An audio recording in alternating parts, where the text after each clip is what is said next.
As the year turns from 2023 to 2024, we here at Kale Your Idols are in an introspective mood.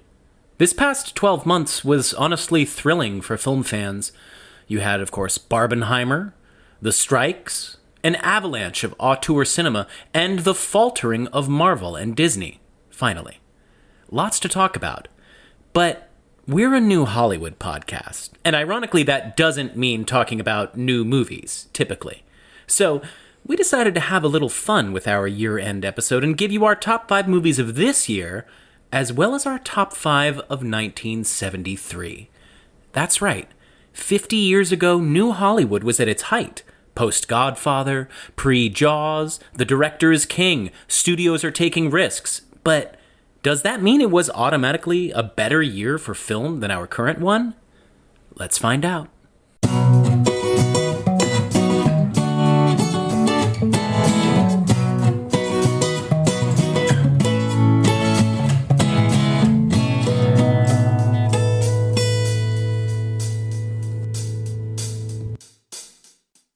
Welcome to Kale Your Idols, a new Hollywood podcast with your hosts, Sam Ludwig and Elena Gibson.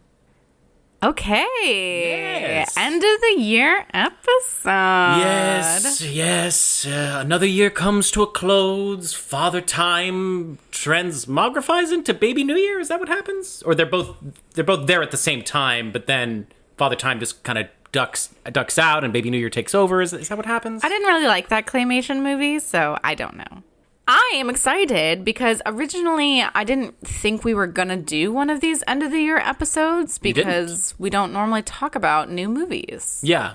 No, but I think it gradually dawned on us that we should. In general, obviously, people like to hear what people who like movies have to say about movies happening in our current climate. But also, I gotta say, Elena, I think this year was kind of amazing for movies. Yeah. It would have been a real shame if we didn't talk about some of these, I predict, lasting, future legendary flicks. Yeah, so I'm very excited that we get to do an end of the year episode for 2023 movies and make it into a new Hollywood spin with 1973 movies as well. Yeah. No, I mean, these are 2 years that I think are worthy gladiators to match up against each other. Yeah, they're both heavy hitters. Yeah. All right, let's start with 1973, shall we? Yeah, let's do it. Okay, so just to give you a general sense of where we're at in the new Hollywood story, I would say we have passed the initial wave of hippie and countercultural-based films like Easy Rider and The Trip, even, the movie like Joe, which was a direct reactionary film based on, sort of hatred of hippies. We're sort of putting hippies to the side. The closest thing that you have to a movie that's got a hippie vibe in 1973, I would say, is Jesus Christ Superstar, which, while it certainly has a tone of, you could say, veneration for the culture, it doesn't exactly present them in a very serious light. But so we're moving into the next phase of New Hollywood, which details a lot of stories of men who are strong and silent and working against some sort of systemic thing that's encroaching on their way of life. You got Walking Tall, Serpico, but we haven't moved fully into the paranoid anti-government phase that would categorize the mid-70s because of Watergate. Because, of course, in 1973, Watergate is still going on. Nixon is still denying things up and down. It takes until August of 1974 for all of the dominoes to fall and Nixon to ultimately resign. So at this point in 1973, people are watching the Watergate hearings with rapt interest, but no real understanding of the depths of corruption that this could uncover. As far as various auteurs go in their journey, you got Malick and Scorsese making their big splash this year. This is kind of their coming out party at the New York Film Festival. Malick's Badlands is received with rapture, as is Scorsese's Mean Streets, of course. Lucas and Coppola are riding high. They're, a bit of a team. They've produced American Graffiti together, and Lucas was involved with the early incarnation of Zoetrope. Coppola's had The Godfather success. Lucas has made one of the highest grossing films of all time in American Graffiti. So they're pretty set. They're still a team. Spielberg is currently still making TV movies at this point. He's not going to have his feature film debut until the next year with Sugarland Express.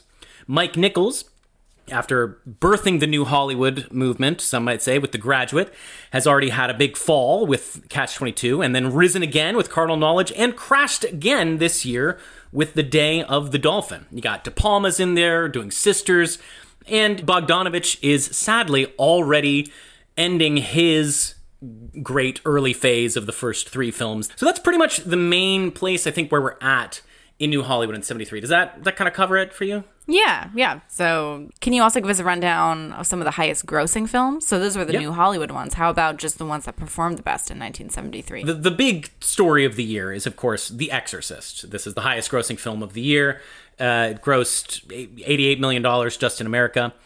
And its biggest competitor was The Sting, the ultimate Best Picture winner. And these were generally considered the 2 films that were going to be battling it out for Best Picture as well as the box office gross. Quite an interesting time if you think about like these 2 very different movies, both hitting with the public and hitting with the critics as well.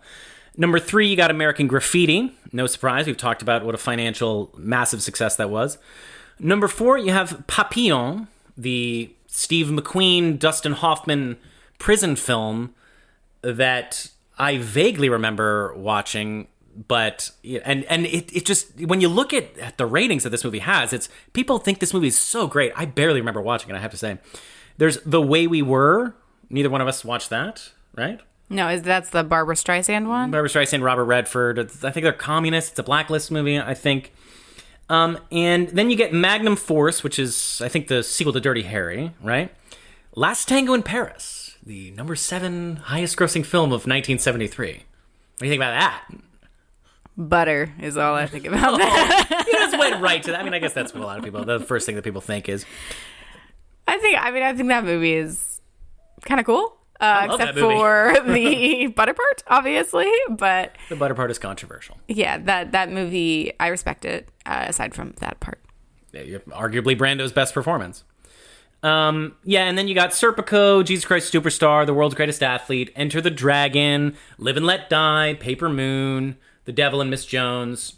Yada, yada. Yada, yada. I mean, these are all amazing movies. Like, honestly, it's pretty crazy. It's, it is a wild year. It's a mixture of old-fashioned things with new-fashioned things, and sometimes they're kind of walking in tandem. Like, I would say The Sting, for example, is that. Yeah, I mean, those all sound like great movies, but there can only be one winner. And let's start counting down to our winners. Oh, one winner of ours. Of ours. Of ours, okay. Yeah. You don't want to quickly go through the best pictures? Oh, sure, you can Best do Picture that. nominees? So yeah, you got The Sting, American Graffiti, Cries and Whispers, The Exorcist, and A Touch of Class. What would be your winner? I guess I would probably go with Cries and Whispers. Of those nominations? Yeah. Yeah, Cries and Whispers. What? Can you repeat them again? The Sting, which won, American Graffiti, Cries and Whispers, The Exorcist, and A Touch of Class, a movie that neither of us even thought about seeing. Yeah, I haven't seen that one. Yeah, you know what? I'm going to be honest. I didn't even consider Cries and Whispers for my top 5 because its release date was listed on my movie list as the previous year. But the Oscars, have their own thing because they're... Yeah. Yeah, right. So, but I would definitely say Cries and Whispers out of those. Yeah. But that's not my top... That's not even in my top 5 for the list I made. Spoiler alert, neither is it in mine. Which is a shame. It's a great movie. Fucking love classic. Bergman. Yeah. So I highly recommend it to anybody. Yeah. Okay, so should we do our countdown now? Yeah, let's fucking do our countdown. All right, we're going to start with our top 5 movies from 1973. Just before we do that, let's go ahead and say how many movies we have seen from 1973. Because you might say, okay, well, if you've only seen like 7 movies, it's not that exciting to hear what your top 5 are. But I personally have seen 25 movies from 1973. So, it's a decent amount. Yeah. How many? You can pick an upper quintile Yeah. out of that. Yeah. How about you, Sam? How many have you seen? 48. That Almost is- twice as many as you. That's pretty good. Yeah. I think you should really trust my opinion. But trust Elena's too. Look, I just went straight to the top. You know what I mean? Like those 25 movies, I watched the best of the best. You probably watched a bunch of other crap. No, it's true. There's a bunch of stuff that we... It's like I liked it. It's an interesting movie, but to consider it as honestly a viable option for my top 5, given all of the great movies, would just be crazy. These would be movies like Bloom in Love, I guess. We both watched together. Yeah, I didn't count that as the one I finished because we still have like 30 minutes left of it. Yeah, you're right. But we still probably wouldn't have counted it. No. That movie was fun, but definitely not going to be top 5 movie. All right. Let's just go ahead and get right to it. Let's do it. All right. I'm going to start my number 5 movie for 1973, Love and Anarchy. Wow, yes. I don't even remember this movie. Remind me? Did we just watch it like a few weeks ago? I don't even think you watched it. I watched this movie, directed by Lina Wertmuller. Oh, yeah, right. It's an Italian movie. Technically, if you look it up, it says it's from Italy and France, but seems like mostly an Italian movie. The basic premise of this movie is it takes place in fascist Italy, and it's about this young man who gets wrapped up into this anarchist plot to assassinate Mussolini. And along the way, he gets sucked into this bordello where he forms connections with a couple of prostitutes. And that is the movie. You're just watching him interacting with these prostitutes, one of whom is also an anarchist, one of them, and the other one he just falls in love with, and he's interacting with them while he's trying to gear up to assassinate Mussolini. And it is a really lovely movie. It's got some very striking visuals, also some very fun scenes of all the different prostitutes in their outfits, prepping for their personas of the day. And it's just really fun and some really gorgeous sets. It's funny, it's sad, it's beautiful, female directed. That's not one of the reasons I picked it. I just truly think it belongs on the top 5. But yeah, I highly recommend it. It's raunchy, it's fun, it's full of heart. I really enjoyed it. This is the first Wertmuller movie I've seen, and I can't wait to watch more of her movies. Yeah, I've seen Swept Away, which is a wonderful film that was later remade by Guy Ritchie, starring his wife Madonna, and was sort of a Razzie favorite. It was considered a really terrible movie. The remake, not the original. The remake, yes. Vermeuler seems like, wasn't she like the first female director to be nominated for an Oscar? Yeah, I think that's true. Yeah. And again, obviously European, so they sort of had an edge for a while, I think. I think we didn't have an American woman nominated until significantly later. And I just looked it up. It is Sofia Coppola. Oh, really? For Lost in Translation? Yep. Wow. And that's 2002. Wow. So 29 years, a scant 29 years. Saturn had to return and then some between Lena Wertmuller and, which she was nominated for. I think it's Seven Beauties. She was nominated for Seven Beauties, you say? Yeah, I haven't seen that movie. Or maybe I have, and I don't really remember it very distinctly as much as some of her other work. But you watched a lot of movies yeah, very quickly. About 5 years ago, you watched a bunch of movies all at once. So I'm not surprised that some of them might be a little bit blurred in your memory. No, it's true. It's true. I do distinctly remember Swept Away, though, because it's a very splashy story, and it's got a very notable line that a character says to another character that still remains quite scandalous, I have to say. Well, I'm really excited to watch more from this director. She did actually remind me a bit of Sofia Coppola in the sense that I felt the female touch. It felt... Two Italians. Oh, yeah, true. Like the prostitutes, just the way they were depicted, there was just a femininity about it, and they weren't overly sexualized, although there was plenty of sex. And yeah, I just really enjoyed the direction and the artistry. Well, I walked in and out of you watching this movie, and it looked really cool. Yes, I highly recommend you go back and watch it. Should we move on? Yes, what is your number 5? Well, it's a completely different movie, just basically... couldn't be more in contrast. I'm totally kidding. It's Amarcord by Federico Fellini, a movie about growing up in fascist Italy. Wow, yeah, those are very similar. It seems like this was a time when the Italian directors were looking back on their childhoods or their youth in fascist Italy, right? Yeah, there you go. There's a trend in 1973. Italian directors looking back at fascist Italy. Yeah, totally. I mean, so... Do you remember Amarcord? Oh, yeah. I love that movie. It was so gentle and sweet, but it had the deeper meaning, of course, of like fascist Italy in the background. but it was really like slice of life, which I enjoyed a lot. It's interesting. I think of you as not liking slice of life. I like slice of life if it's presented in an artistic, kind of gentle way. Like Le Point Court slice of life, I like a lot. I don't like slice of life if it's coming of age. I mean, this is pure coming of age. Like mumblecore type. Yes, this is a coming of age done by a maximalist master who's putting a lot of crazy touches on it. I mean, like this is a movie where you see the filmmaking on display. Yeah, I realized I kind of like splashy movies. Oh, me too. So I do enjoy the maximalist approach. Yeah, I mean, it's like, okay, so first of all, this is a movie, Amarcord. It's a Fellini movie. Probably one of his more toned down ones. I know we just said it was maximalist movie, but it's, as far as Fellini's standards, it's pretty toned down in my opinion. Yeah, no, I would agree. It's got the classic Fellini absurd touch. All of the characters look like they're cartoons.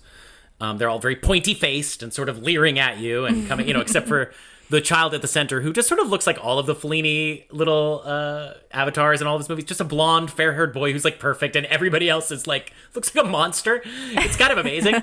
But I actually read that Fellini based the lead character not on himself, but on his friend, his childhood friend. Oh, so that's nice. I guess Fellini is one of the less attractive friends, but this boy is like the one attractive person in the town. But so yeah, it's a tale of it's a coming of age tale. So it's just like this boy. It's Fellini, so of course it's all tied up with Catholicism and the sexuality of whores living in caves.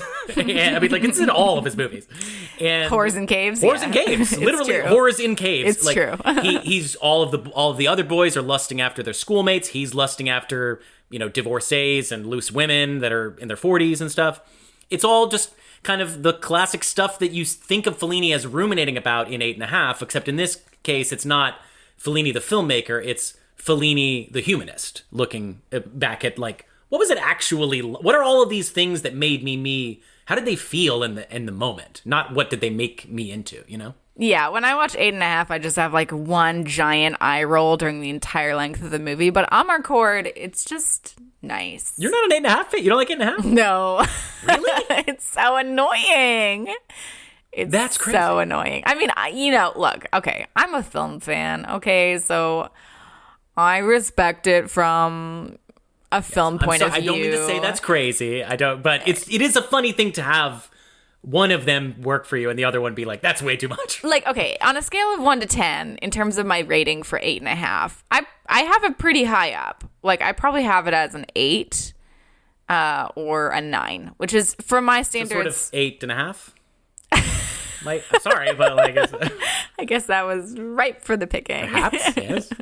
But, so I would rank it very highly. Yeah.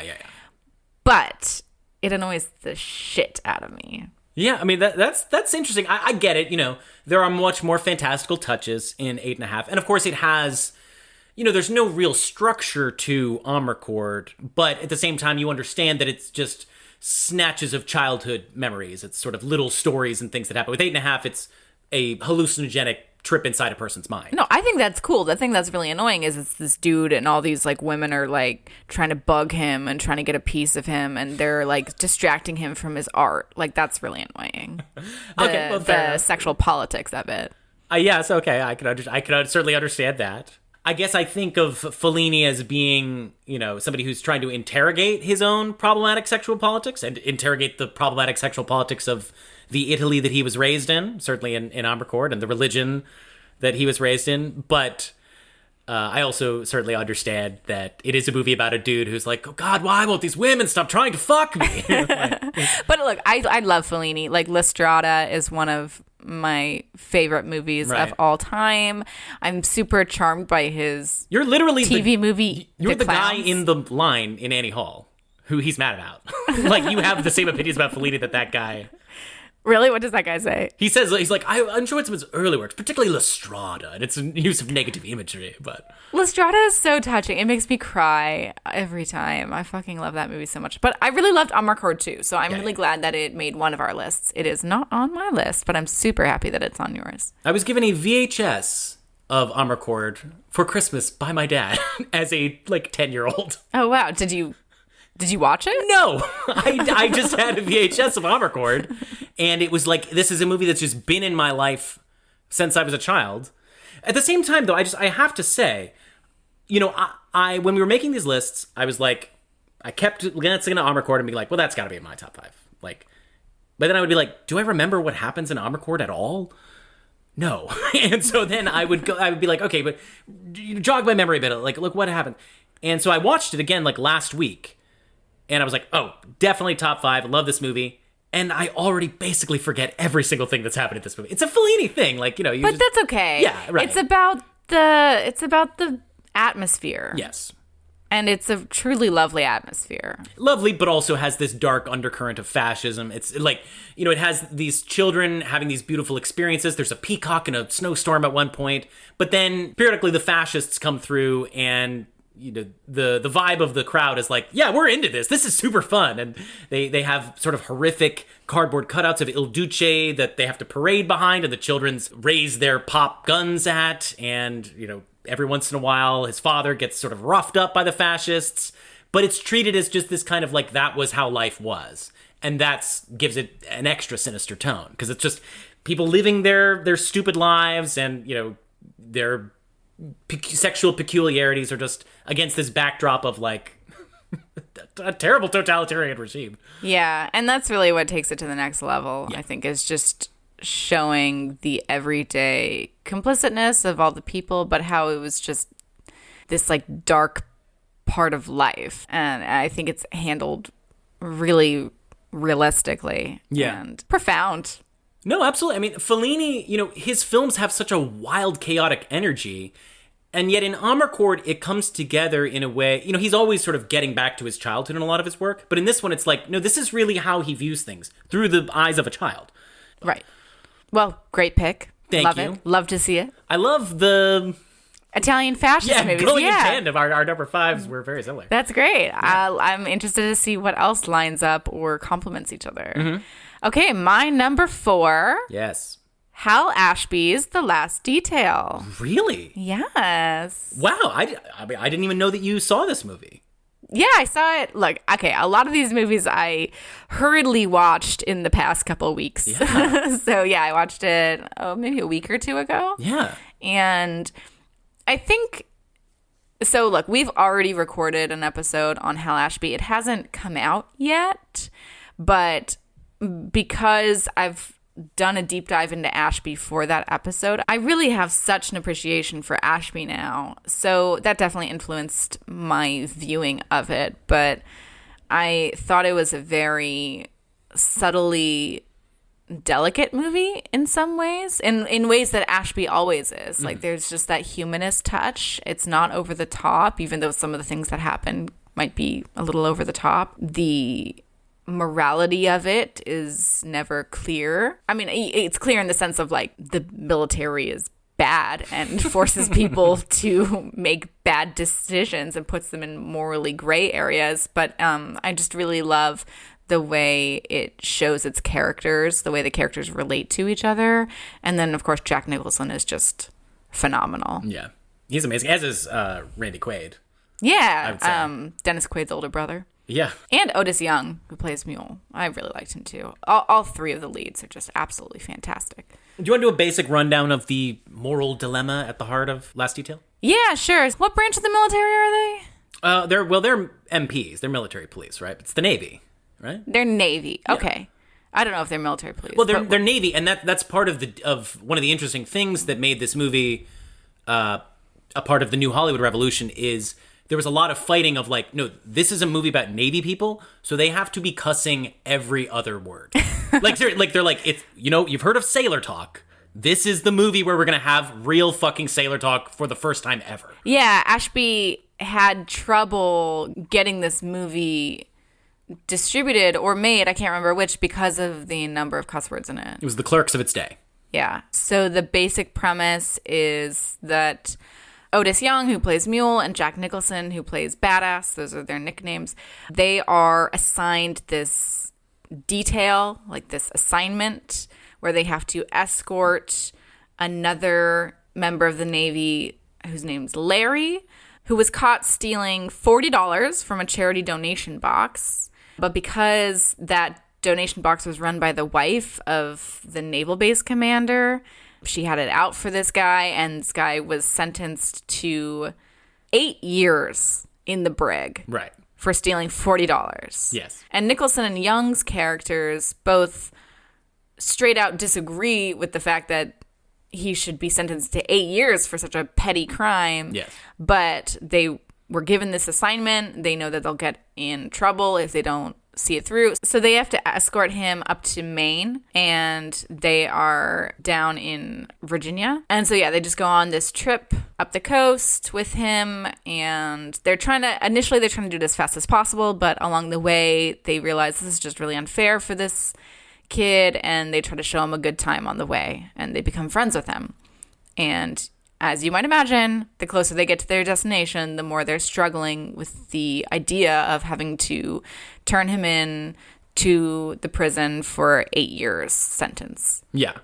And it's like, this guy is, Randy Quaid's character is like an idiot, and basically he's sympathetic because, this is an awful fate to happen, but he's basically like unrepentant, like he knows what he did was wrong. Like, it's just, there is no, and they essentially think what he did was like stupid and wrong. Well, actually, it's revealed that he's a kleptomaniac. So there's a certain amount. Maybe I need to finish this movie again. I rewatched the first half recently, but yeah. So there's like an aspect where it's like not fully in his control because it's clearly a compulsion that he can't help. But he is depicted, as like kind of an idiot, obviously not deserving of 8 years. Yeah, right. Like, it's just, the point is he's not a saint. Like, nobody in this movie is saints. Yeah. No, it's a movie about a moral gray area, even a moral gray area that seems like it's not actually morally gray at all. Yeah. But again, it's like he is stealing from charity. Like, that is a bad thing to do. It's true. But so, right. It's truly heartless in a way. Yeah. But, So the things I love about this movie, I love the complex morality. I love the humanist touch that Ashby brings to it. And I love the performances, especially Nicholson. Yeah. And I think it's just a really tight script. I think it's really lovely. It's a Robert Towne script. Oh, yeah, of course. Right. I mean, this is in the middle of Nicholson's kind of miracle run. Nicholson's 5 years in this period are among the greatest 5 years for an actor ever. I mean, it's supporting actor nomination for Easy Rider, which is kind of a crazy nomination if you think about it. First of all, I mean, like, he's amazing in that movie, but it's like, I can't believe that he got an Oscar nomination for that, right? You mean because he's like barely in it? Yeah, he's like barely in it. He's playing a really funny, weird character. Like, it's, it's just very silly. So, Easy Rider's his breakout. He gets 5 Easy Pieces, which he gets the iconic ham sandwich speech. Last Detail, King of Marvin Gardens. He's about to do Chinatown the next year, and then One Flew Over the Cuckoo's Nest, where he wins Best Actor in 75. This is a crazy run of interesting roles. I mean, he is becoming the guy that you go to if you've got any kind of an interesting role, especially if it's a person who seems a little crabby, I guess. Yeah, it's so funny because before diving into New Hollywood, the thing that I knew Jack Nicholson from was Something's Gotta Give. Something's Gotta Give. The Departed is like one of your favorite movies. Oh, I fucking love The Departed. So, but yeah, he's famously not amazing in that movie. Like, some people criticize his performance in The Departed. I think the thing I think about the most is Something's Gotta Give because he kind of weirds me out in that movie. But, yeah, of course, also The Departed. So it's really cool now diving into young Jack Nicholson and realizing just how amazing of an actor he is. Yeah. And we will never have another like him. Yeah, he's just so dynamic and explosive and we're never going to unique. We're never going to let actors be that weird. And he is imbued with a sex appeal that you just kind of couldn't have with an actor that's that mannered and dark. I mean, I hope, maybe an actor will come along like that who we will all welcome with open arms. I hope that one day we can get another Jack Nicholson type character. I mean, Adam Driver is a bit of an analog right now, I guess. He's the guy that anybody's just like, he's bankable. He's a bankable star. He's a cool actor. He's got an interesting look. Nobody else is like Adam Driver. Yeah, I feel like it's more his look though. Right. Rather than Nicholson, it's the performance. Exactly. Yeah. Adam Driver's nowhere near as wild or as different in any of these roles. I mean, he can be great in a lot of different contexts. Oh yeah, I love Adam Driver. Yeah, but he's not quite as. He doesn't. So Nicholson is weird because he's kind of a chameleon, but he also has such a set persona too. Like it's always filtering through Jack. But I guess he's still figuring that out in this period too. like what it means to be Jack Nicholson. Yeah, I would say. I mean, Last Detail is a key early performance. That's a real. They're really letting him go. It's funny if you look at the cover for Last Detail, it's just him. Yeah. Like there are 3 main leads in this movie, but it's just him front and center for The Last Detail. Yeah, but that's what they did with Little Shop of Horrors, which is a movie that he's in for one scene, and once he became a big star, they started making the cover of that movie just be his face. You're not talking about the musical. No. Because I'm like, he's not in that movie. No, he plays the masochist, the Bill Murray character. Really? Yes, that was his first screen performance. I mean, he started with Corman, and he wrote screenplays for Corman, and he was a Corman guy. And God, we're so missing the Roger Corman school. That's another thing we could get into later. We'll have to do episodes on Roger Corman. We'll absolutely have a Roger. But yeah, Corman no. So long story short, yes, they started just putting. You could put his face on something, and people would be like, "Oh, Jack Nicholson." I get it. It's like Daniel Day-Lewis of his day. I get it. I get it too. All right, what's your number 4? My number 4 is another auteurist piece of cinema, pretty early in the run, like Ashby, working out some things. The Long Goodbye by Robert Altman. Good. It's not on my list, but I'm glad it's on yours because that was definitely on my short list. Yeah, it's a cusper, right? It's and it's one that for me, we just rewatched part of it. And it was also a cusper for me, even though it was a number 4. I figured that I needed to have Amarcord in it. But the thing with me and Altman and The Long Goodbye is it's just such a cool movie. It is very cool. There's so much about it that it's a movie that if you're somebody like me, you just really want to like it. And you continue to like it even through stuff that isn't maybe as flashy or blowing you away as some of the other things in this movie. But there's just so many elements that I'm just so hit in the gut and charmed by with this movie and the idea of this movie and the idea behind this movie, which is present in the filmmaking and in the movie itself. It just comes together. It's a new Hollywood masterpiece. I feel like this movie, it has that thing that I think most of these noir type of movies have, where it's just such a cool hangout movie where you can get sucked along. And I don't mean that like actual original noirs. I mean this take on a noir like this, and then Big Lebowski? The Big Lebowski and Under the Silver Lake, Inherent Vice, exactly. It's just the kind of movie where if it's ever on, I'm down to sit with it and watch it and get pulled along with the story, because I always forget whatever the convoluted story is, and it just like takes you along so gently from one thing to the next, but in such a cool way. And Elliot Gould is just so laid back the whole time. It's so fun to just be there with Elliot Gould. Do you feel like the dubbing in the movie adds to the coolness? It's interesting. I sort of do see what you mean. Well, because Altman, of course, is famously the master of sound.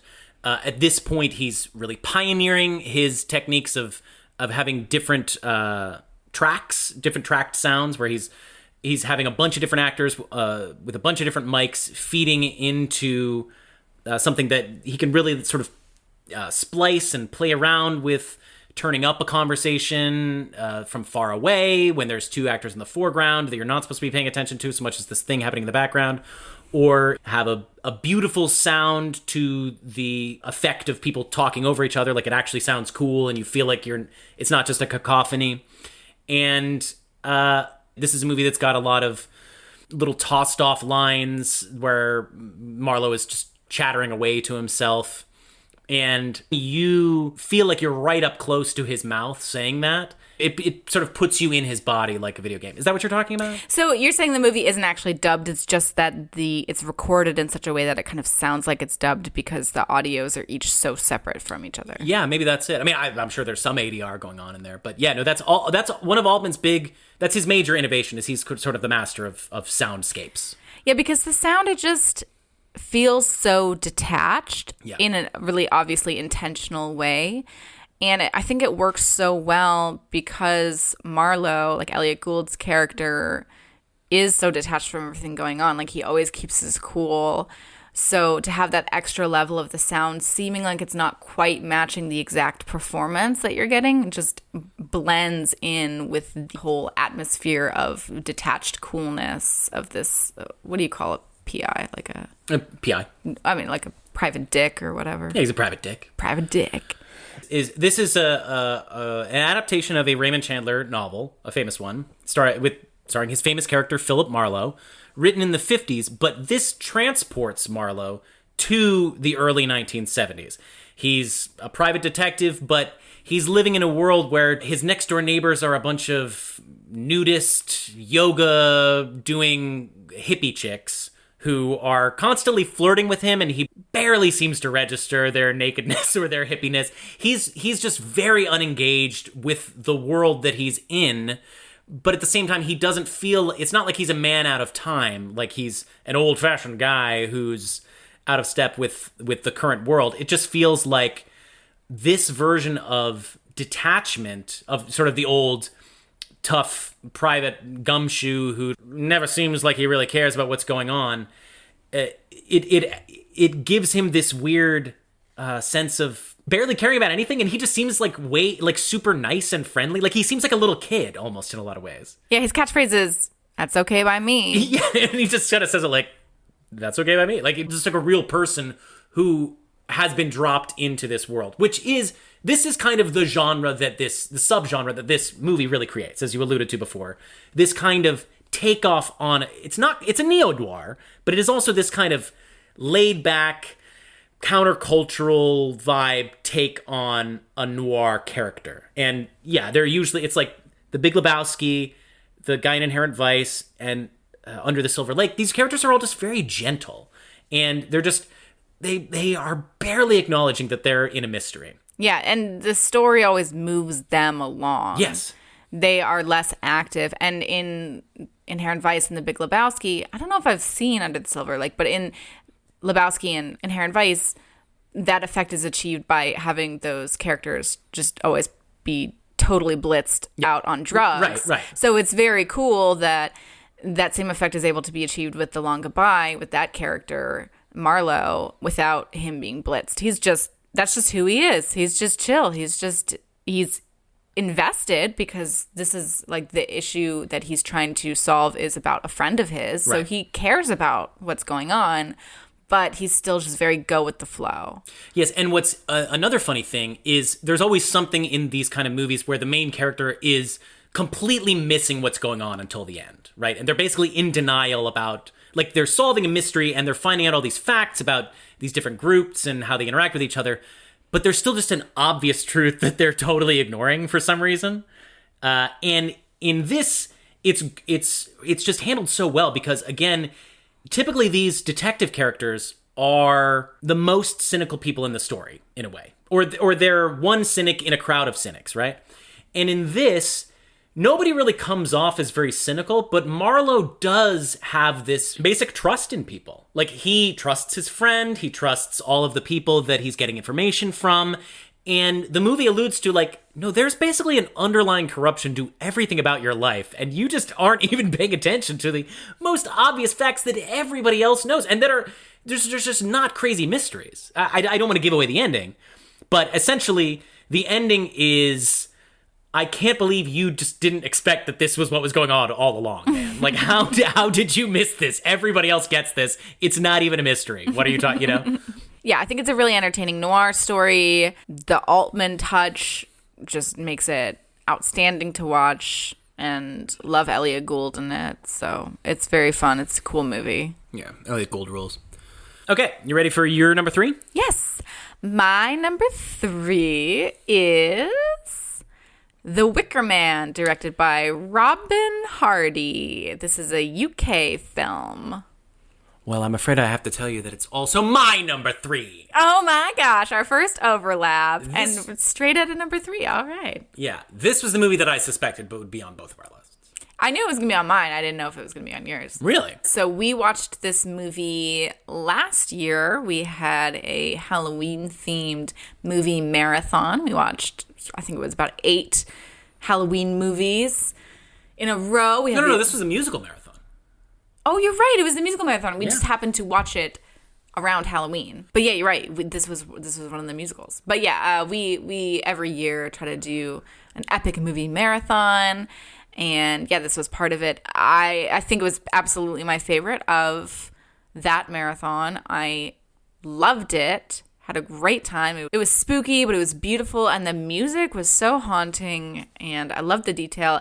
I love, if anybody's seen Hot Fuzz, that's a spoof on this, and I think that movie is also amazing. Yes. But both of those movies, but The Wicker Man is just so fantastic. So if you haven't seen it, I highly recommend it. Yeah, obviously, we're gonna try and not give away a lot of what happens in this movie. Very influential on movies, as you say, Hot Fuzz and Midsommar, of course, is Midsommar, of course, directly in conversation with this film. So it's the tale of this cop who is just an absolute square. He is fiercely Catholic, and you find out he's never kissed a woman. Or I mean, he's essentially just a total virgin, total rule-following cop loser, in my opinion. And he's your hero. And he goes to this island where they practice pagan beliefs. Children are dancing around a maypole and talking about the penis symbolism of it in class. There's no Judeo-Christian morality around sex. Everybody's very free. And there's a sinister tone to it in his mind because he's coming to this town to investigate the disappearance of a girl. And he thinks this pagan island, has sacrificed this girl to have a better harvest. And so he's just solving that mystery. Yes, and this is, again, a musical. Like, this is a full-on musical where there are songs by the band Magnet. But if you're the type of person who doesn't like musicals, I want to be clear that these songs are not annoying. I mean, I love musicals, so I don't tend to find musical songs annoying. But even if you find musical songs annoying, this I don't think you would find annoying. These songs are folky. Yeah. They're cool. They have an eerie vibe. Like, don't let the musical aspect deter you from checking this movie out. No, and again, I mentioned that we watched this movie in a musical marathon to a guy after the fact, and he had seen the movie, but basically I made him irate at the idea that this was a musical. Like, he was like, that is not a musical. And I was like, it absolutely is. We just watched it. There are many, many songs in it. And he was like, I would never call this a musical in a million years. So I think that goes to show that you can even just ignore the fact that it's a musical. This guy liked the movie. Yeah. He thought it was great. The musical aspect of it completely passed him by. He did not even register that it was a musical. Yeah. Which is not to say that the songs don't add anything, because they're really beautiful. They're a huge part of the movie. There's this hilarious scene where this chick's trying to kind of seduce him, and she's just like throwing herself against the wall naked and stuff. It's just so fucking funny. I burst out laughing. I don't know if it's supposed to be funny, but it was funny. I think it's totally supposed to be funny. It's supposed to be funny. It's supposed to be sexy. It's supposed to be cool. It's a movie that does it all at the same time. And the interesting thing about this film is, to place it in this sort of countercultural moment that we're at in the 70s, is, again, this is just a really weird hero. This totally square cop, right? And he's going to this island where they're kind of like hippies. Yeah. To be honest. Absolutely. And he gets in this conversation with the leader of the island, Christopher Lee, who pretty much just, he's like, listen, this is all bullshit. Like, I'm just kind of giving the people what they want. Like, it just kind of keeps the trains running to have them believe in these crazy pagan beliefs. But, men like you and I understand that this is the noble lie that we have to feed our people in some way. So it's this very cynical view of like, oh, all of this, free love and getting back to nature and stuff. It's kind of just some bullshit to keep people happy. It's fun that it has the hippie aspects, but also the cynical view of it all. Yeah. But is it cynical? Is it not? It really plays both sides of it throughout the course of the movie. When you see the ending of the movie, it's very difficult to see whose side you're on. Yeah. It's a great movie. Yeah, it's a masterpiece. I love the movie so much, and this I would say this is we're getting into like some of my all-time favorite movies territory. Sure. Sure. Well, actually, my number 2, I don't think I would describe it as one of my all-time favorite movies, but you'd like it better than Wicker Man. But I had to put it as number 2. And at first, when I first started this movie, I was like, man, I wish I was cool enough to put this on my top 5 list, but there's no way this is making on my top 5 list. And then as the movie went on, I'm like, fuck, I guess I'm cool because this is going on my top 5. I'm kind of excited about this because I have a suspicion of what this might be. Oh, go ahead. And I just want to say that I am so proud of you if this is the movie that I think. Because I wanted so bad to put this on my list, but I didn't. And yeah. My number 2 is The Holy Mountain. Directed by Alejandro Jodorowsky. Yes! And it is a film from Mexico. And it is trippy and artistic and surreal.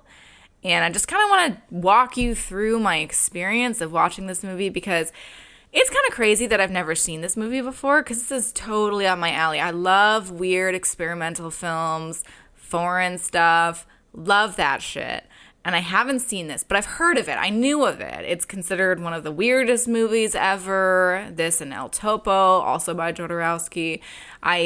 It's been on my radar for a long time. I've just never been in the mood to watch it because it felt like a big undertaking. And it also felt like it was going to be gross to watch, which it was.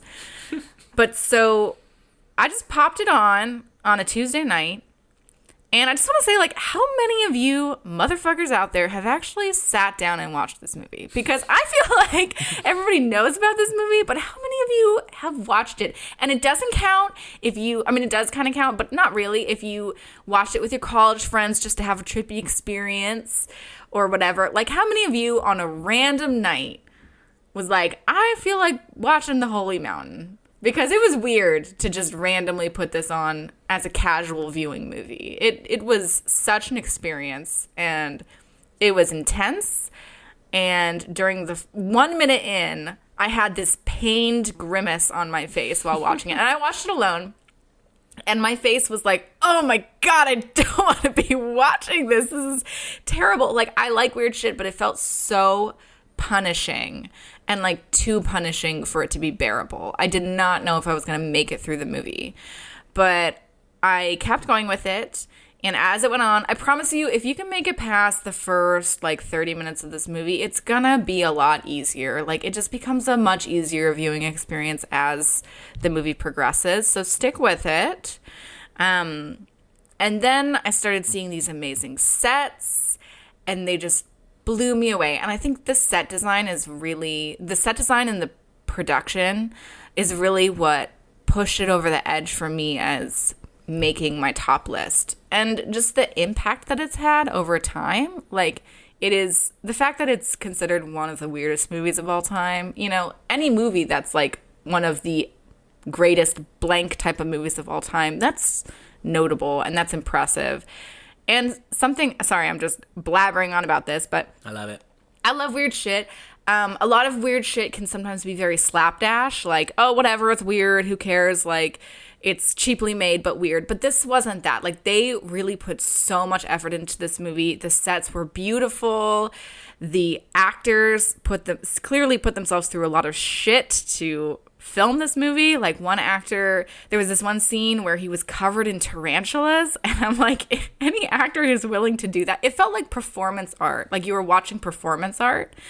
And I was just so impressed that everybody involved put themselves through that. Apparently Jodorowsky had the whole cast and crew do like spiritual exercises in preparation, and there's one scene where they're all literally doing mushrooms. So yeah, I'm just really impressed with how much they put into it, and it's insane considering the jaw-dropping sets that it cost less than $1 million to make. But yeah, it was Is that true? Yeah. Isn't that crazy? That is as mind-blowing as the movie. Yeah. So it's so impressive. If you try this movie and you're hating it, just stick with it. But also, it's not for everybody because it's weird as fuck. This is a movie that I saw you watching. Mm-hmm. I came home and, yeah, I don't know at what point we were in the movie, but I was certainly not getting a vibe that it was going to go on your top 5. Because I was, like, making a face or something? Yeah, you had this real, like... I mean, it was gross. There were lots of stuff where I had to, like, look away. You hate, like, certain things, certain imagery that the movie traffics in. Oh, for sure. And I was, like, hungry, but I was like, I can't eat any food right now because I'm going to feel too nauseous if I eat it. It's not for the faint of heart or for the weak stomach. And I do have a bit of a weak stomach, I guess, in that I sometimes have to stop movies if I get too nauseous. But it is worth it to make it through. So, yeah, just check it out if you like weird shit or if you want to experience something incredibly artistic. But, like, you love, like, Un Chien Andalou. right? I do, yeah. I mean, and that's a similar thing. Yeah. Like, so I consider this movie to be, like, the greatest surrealist feature-length film ever made. Yeah. For me, one of the things that I love so much about The Holy Mountain, again, this is one that might have made my list had I had time to rewatch it, because I really felt like I needed to give it another look, because it was like Amarcord, where every time I looked at it, I was like, oh man, that's got to be in my top 5, because it's so me. I think I am more naturally the kind of person who might affirm this as this is my kind of weirdness. Well, to be clear, I always viewed this as my kind of weird. I just Yeah. also viewed it as gross. Right. I guess I assumed there were things in it that might turn me off less than you. Oh, sure. Yes. But I didn't give it a rewatch, and so I was like, I think it would be sort of wrong. I don't know if I could speak on it. But what I love so much about it is Jodorowsky made other movies that are quite similar, like El Topo, like you said, right? Mm-hmm. And that, to me, that movie is kind of pretentious bullshit. Like, it doesn't really come together. I feel like there's less there, or maybe I'm just not understanding it or whatever. Or it just is really holding me at a distance, right? Mm-hmm. And then you put on Holy Mountain, and it's like, I get this, man. Like, I'm just watching it, and I'm just like, yes, this is all coming together. And it makes me feel in all of his other works, he's like reaching for this thing, and he finally accomplished it with Holy Mountain. It's like, yes, no, there is a way to tell this truly surreal story and not compromise at all. Right. And you're just giving them your straight dream logic in life. It's David Lynch is a similar kind of uncompromising figure, but he's nowhere near as out there as far as the crazy weird shit that Jodorowsky tries to put. And it's really like weird for the sake of weird stuff. Yes. But Holy Mountain, it tastes like a fine wine. I don't know. It tastes like there is truly the hand of a real artist here, and yes. something that obviously nobody else could possibly make. Yeah. And, absolutely. Yeah. Nobody's come close. Nobody's even tried. I mean, this is what I'm talking about when I talk about like sort of like that new wave thing, that ultra experimental thing. It can't happen all the time, right? I think that people have tried, but this movie is not just random imagery. Right. It is truly artistic. Like, there is talent behind and it flows putting like those a story things together. And it does, right. So I've heard it described as having zero narrative and like no plot, but that's not true. Like, the beginning of it is very loose, and that's part of why the beginning is so hard to stick with. But there is a clear narrative. Yeah. And there are parts that are really cool in terms of the narrative. Mm-hmm. There's like stories within stories like on other planets, I think. It's very cool. Now, do I think the ending's I'm not going to say what the ending is. Maybe it's a little too pretentious, but I still appreciate it. And it's hard for me to know if that was novel at the time or already kind of eye-rolly. I'm not going to, like, the ending's not my favorite part, but the whole thing, especially the middle part, I fucking love. An amazing movie. Unlike anything else, you gotta watch it, motherfuckers. Yeah. Okay, what's your number 2? My number 2 is Paper Moon. That is also on my list. Really? But it is obviously my number 1, because that's all I have left for me. Okay, so Paper Moon. So it's on both of our lists. It's an amazing film. What could you say about Paper Moon? Like, it's amazing. Yeah, the thing with Paper Moon is I could find no fault. Like, I loved it. It was beautiful, and I couldn't think of a single fault. Yeah, I mean, I think I have a couple of things that I could point to. I mean, look, we're obviously going to do an episode on Paper Moon. Look, right. You know, this is one of the most important films of New Hollywood. We both put it really high on our list of 1973. Like, we obviously have a deep affinity for this movie. So it's a movie that has two main characters, a two-hander, as we call it, and the characters are played by a real-life father and daughter. And there's something about this that lends it an extra authenticity. And it was famously a very troubled relationship that they had making this movie, as Ryan O'Neal, the person who plays the father character, had with basically every person he ever met. So it's no surprise that his daughter was also somebody who bore a lot of brunt of his ire. Yeah, Ryan O'Neal just passed away recently, yes. And I was reading up about him. I had no idea that he was such a bad guy. Yeah, terrible guy. No, I mean, yeah, he germane to this, he punched her in the face when she got a Oscar nomination? Who? His daughter, Tatum O'Neal. Oh my God. Like, she, you know, because she got nominated, he didn't, and what the fuck? She says he punched her in the face. Oh my God. No, it's terrible. Like, I mean, if you want to say look at this, I mean, it's a crazy use of a child actor. So the thing that you're seeing in the movie is this amazing child performance, and her father's also in the movie, and Ryan O'Neal is like not a great actor, but this is maybe his best role. I don't know. He's a terrible person, which I only recently found out, but I love watching him on screen. Yeah, no, me too. Like, I mean, but a bit of a wooden actor, especially for New Hollywood. Like, he is a very different sort of figure than we get in this time period. Blonde, handsome, old-fashioned leading man, and he made a go of it in the New Hollywood era. And in this movie, he's actually being called upon to play a somewhat complex character. He's actually being called upon to do a little bit more character work, and he's pretty great in it. But I still do see some of the seams of this is not a Jack Nicholson in this role. This is a guy who's a bit of a hammy soap opera actor. So he's giving this performance that to me feels very like when he's in scenes with his daughter, he feels like he's the one carrying the scene, but she's kind of walking away with it. And I could just imagine him just getting like so pissed off and frustrated. He's like, you think that's good acting? She's just being like a 10-year-old or, you know, and stuff. And he's like, and I'm doing so much. But I feel tension, and that adds to the whole dynamic to me because they're playing a pair of con artists. And I don't know, like I think that central tension of like seeing an actually fucked up relationship between a real life father and daughter, depicting a fucked up relationship between characters that are probably father and daughter. It adds such an extra weird spice to it. I didn't pick up on any of that. I just thought they had good chemistry because they were related. I love the performances, and I just think it's so fucking charming and well done. And Bogdanovich is amazing at period pieces. Mm-hmm. I don't know how he does that, how he pulls off the atmosphere of earlier time periods the way he does, but it's very impressive. I just think it's a really lovely, undeniable, entertaining, charming film. Yeah, it's a tale of the Depression, and it's, you know, shot to look like a movie from the 30s. And I think you said it fooled you when you first saw it. Like, you thought it was a movie from the 30s. Yeah, Paper Moon definitely fooled me. I don't remember what time period I thought it was from, but I definitely didn't think it was from the 70s when I first saw it.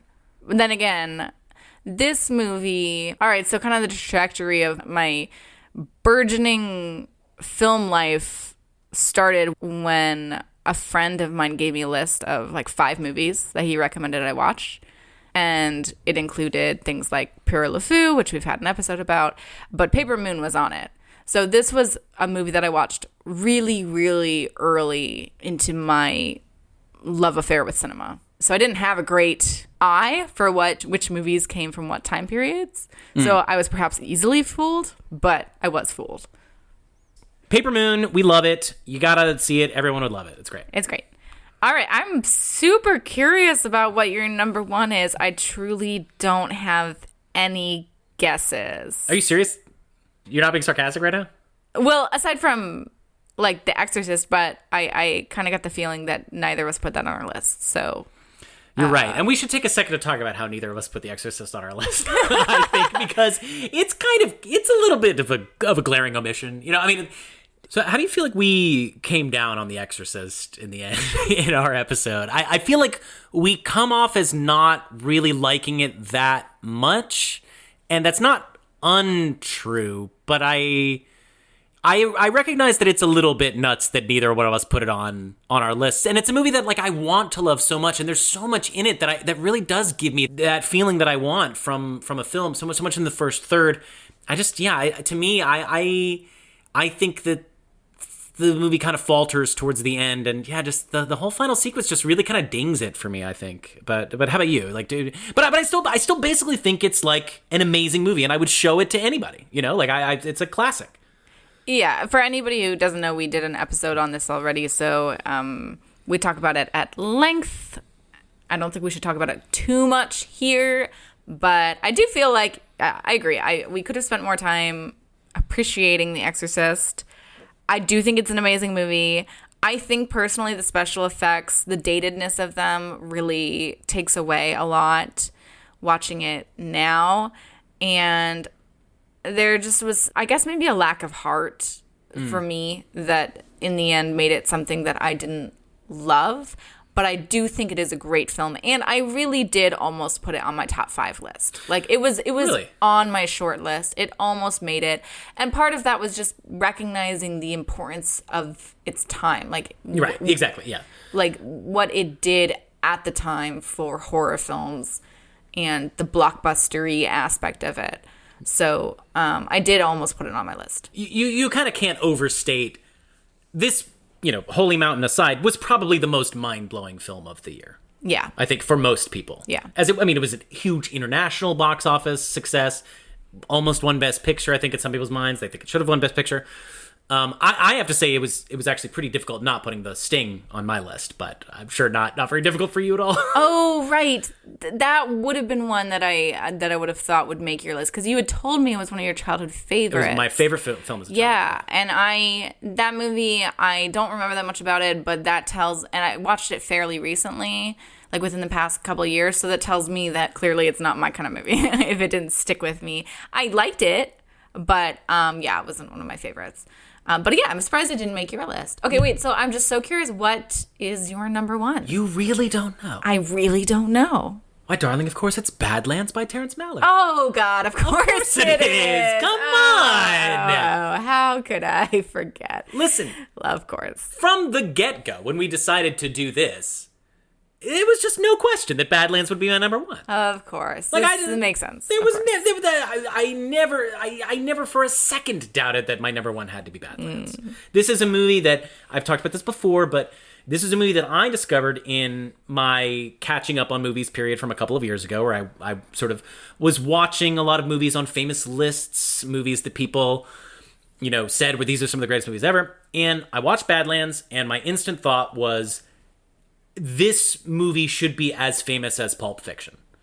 That there is no reason why everybody who even marginally likes movies doesn't have this as shorthand. Like, everybody should know Badlands. I was blown away the fact that I didn't know Badlands.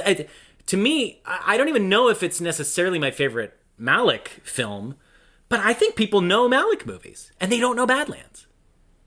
Yeah. Look, it's a great movie. I will say it doesn't quite align with my personal taste in film. Yeah. So it's not one of my favorites, but Can you talk a little bit about this? Like, what about it doesn't hit for you?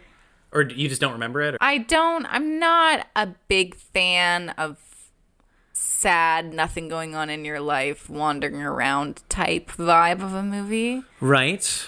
I would say that it handles that with a humorous touch, but I find it depressing. Yes, this is kind of a standard cleaving point for you. Yes, and me. yes. I can watch characters that are having a really shitty time, and if the movie is trying to laugh at them or show them as making weird decisions, like deciding to go on a killing spree to solve their boredom, I start having a shit-eating grin on my face, and I start finding it very funny. Like, I think that, yes, there's something about Sissy Spacek's totally amoral ramblings about her murderer boyfriend, Charlie Sheen, or Martin Sheen, who's absolutely amazing in this. His suggestion after they first have sex that maybe they should both smash their hands with a giant rock, and she's like, I don't want to do that, and he's like, okay.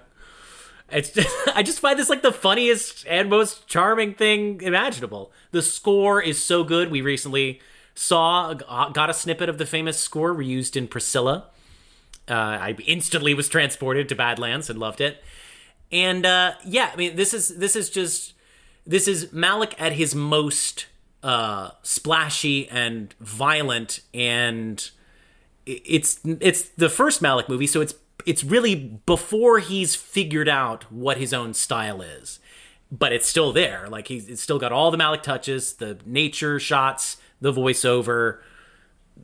It's all there, but it has that gritty crime touch that I think was sort of coming into vogue now in New Hollywood with Scorsese and De Palma and Coppola to some extent, and gangster movies and crime movies are about to start kind of taking over. And Malick was a part of that. It's a riff on Bonnie and Clyde, of course. But I think Martin Sheen and Sissy Spacek, who's also like super hot in the movie, in my opinion.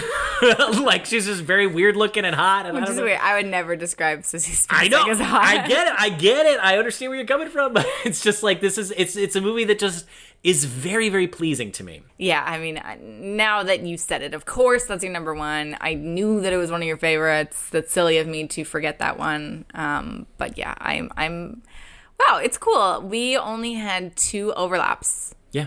The Wicker Man and Paper Moon, and that's pretty cool. You put Holy Mountain on your list, and I was a coward.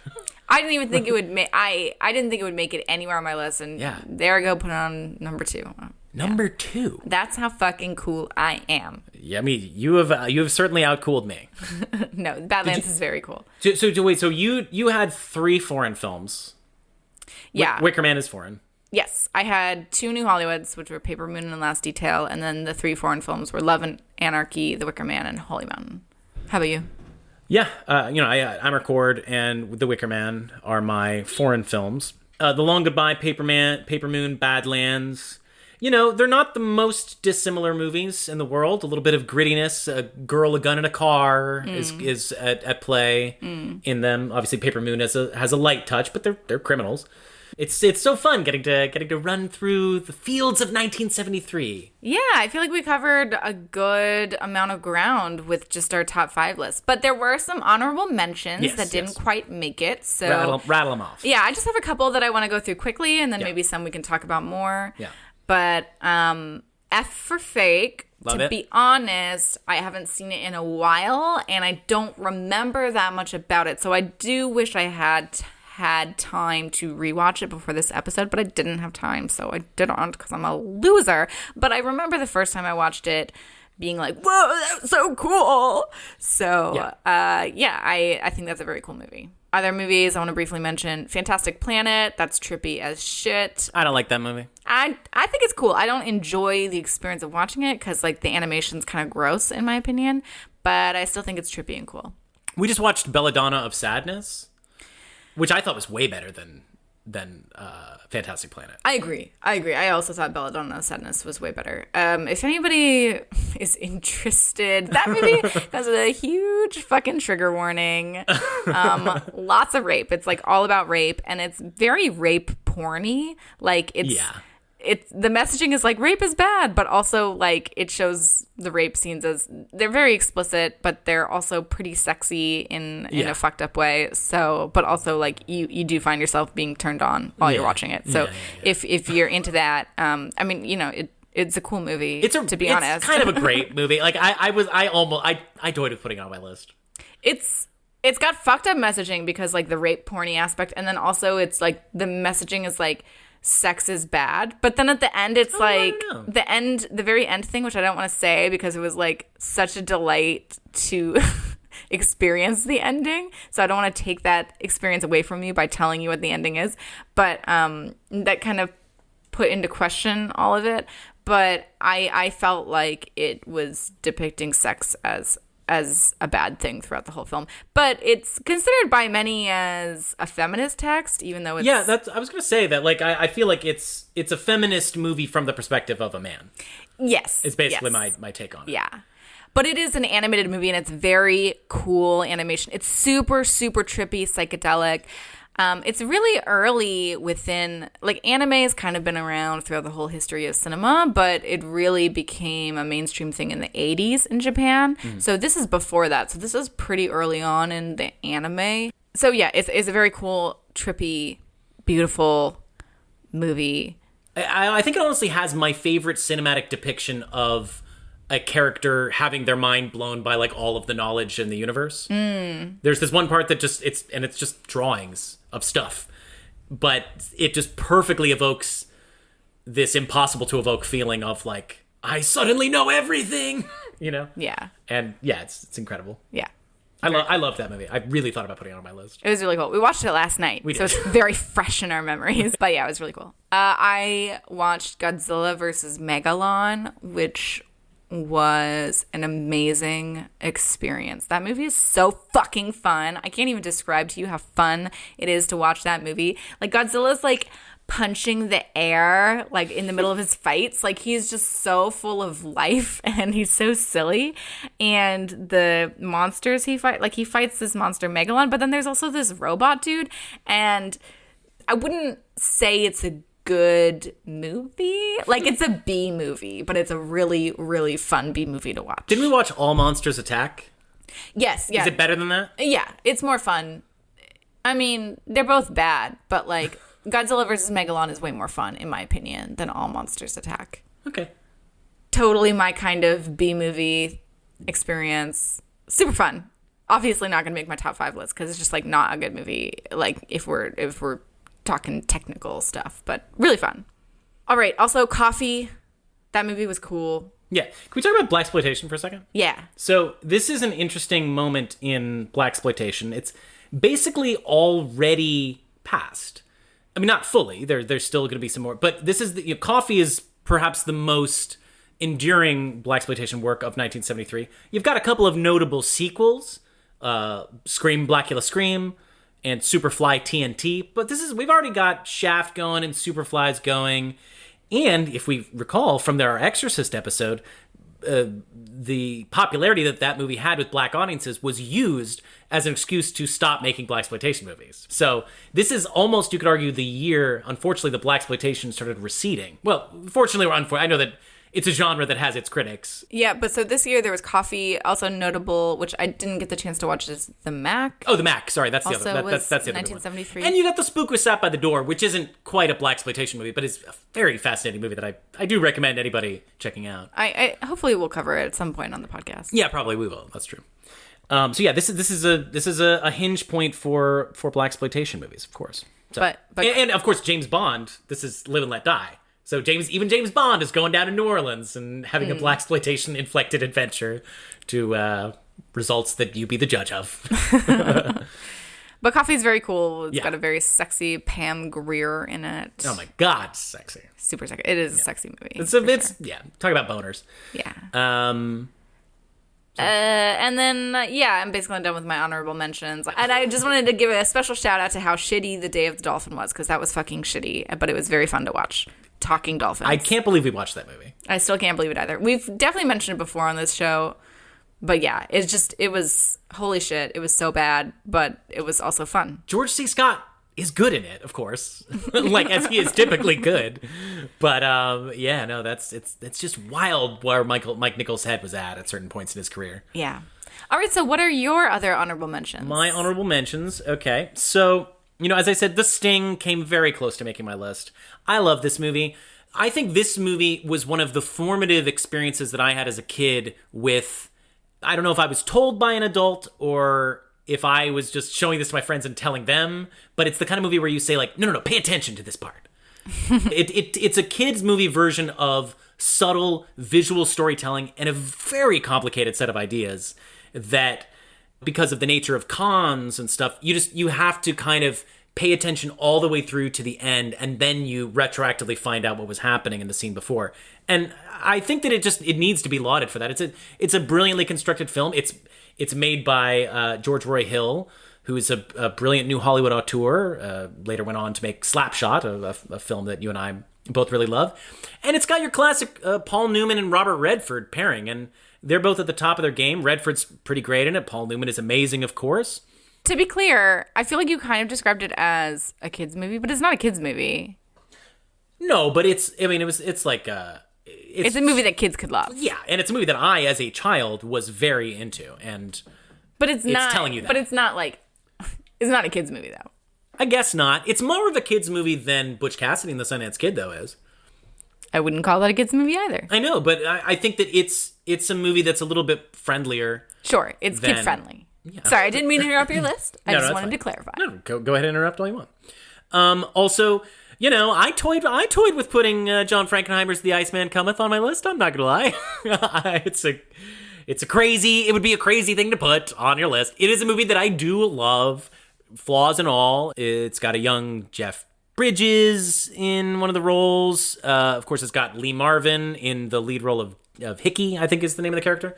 And, I love The Iceman Cometh. It's a crazy tale of it's a play. It's a 4-hour-long play, Eugene O'Neill, about all of these guys who have all of these crazy pipe dreams that they want to accomplish. Some of them are political, some of them are personal, and they're all just these barflies who have a terrible life. And their friend, who's a traveling salesman who pops in every once in a while and who they're all waiting to see, Hickey, comes in and basically says, I've got a revolutionary idea for you all, guys.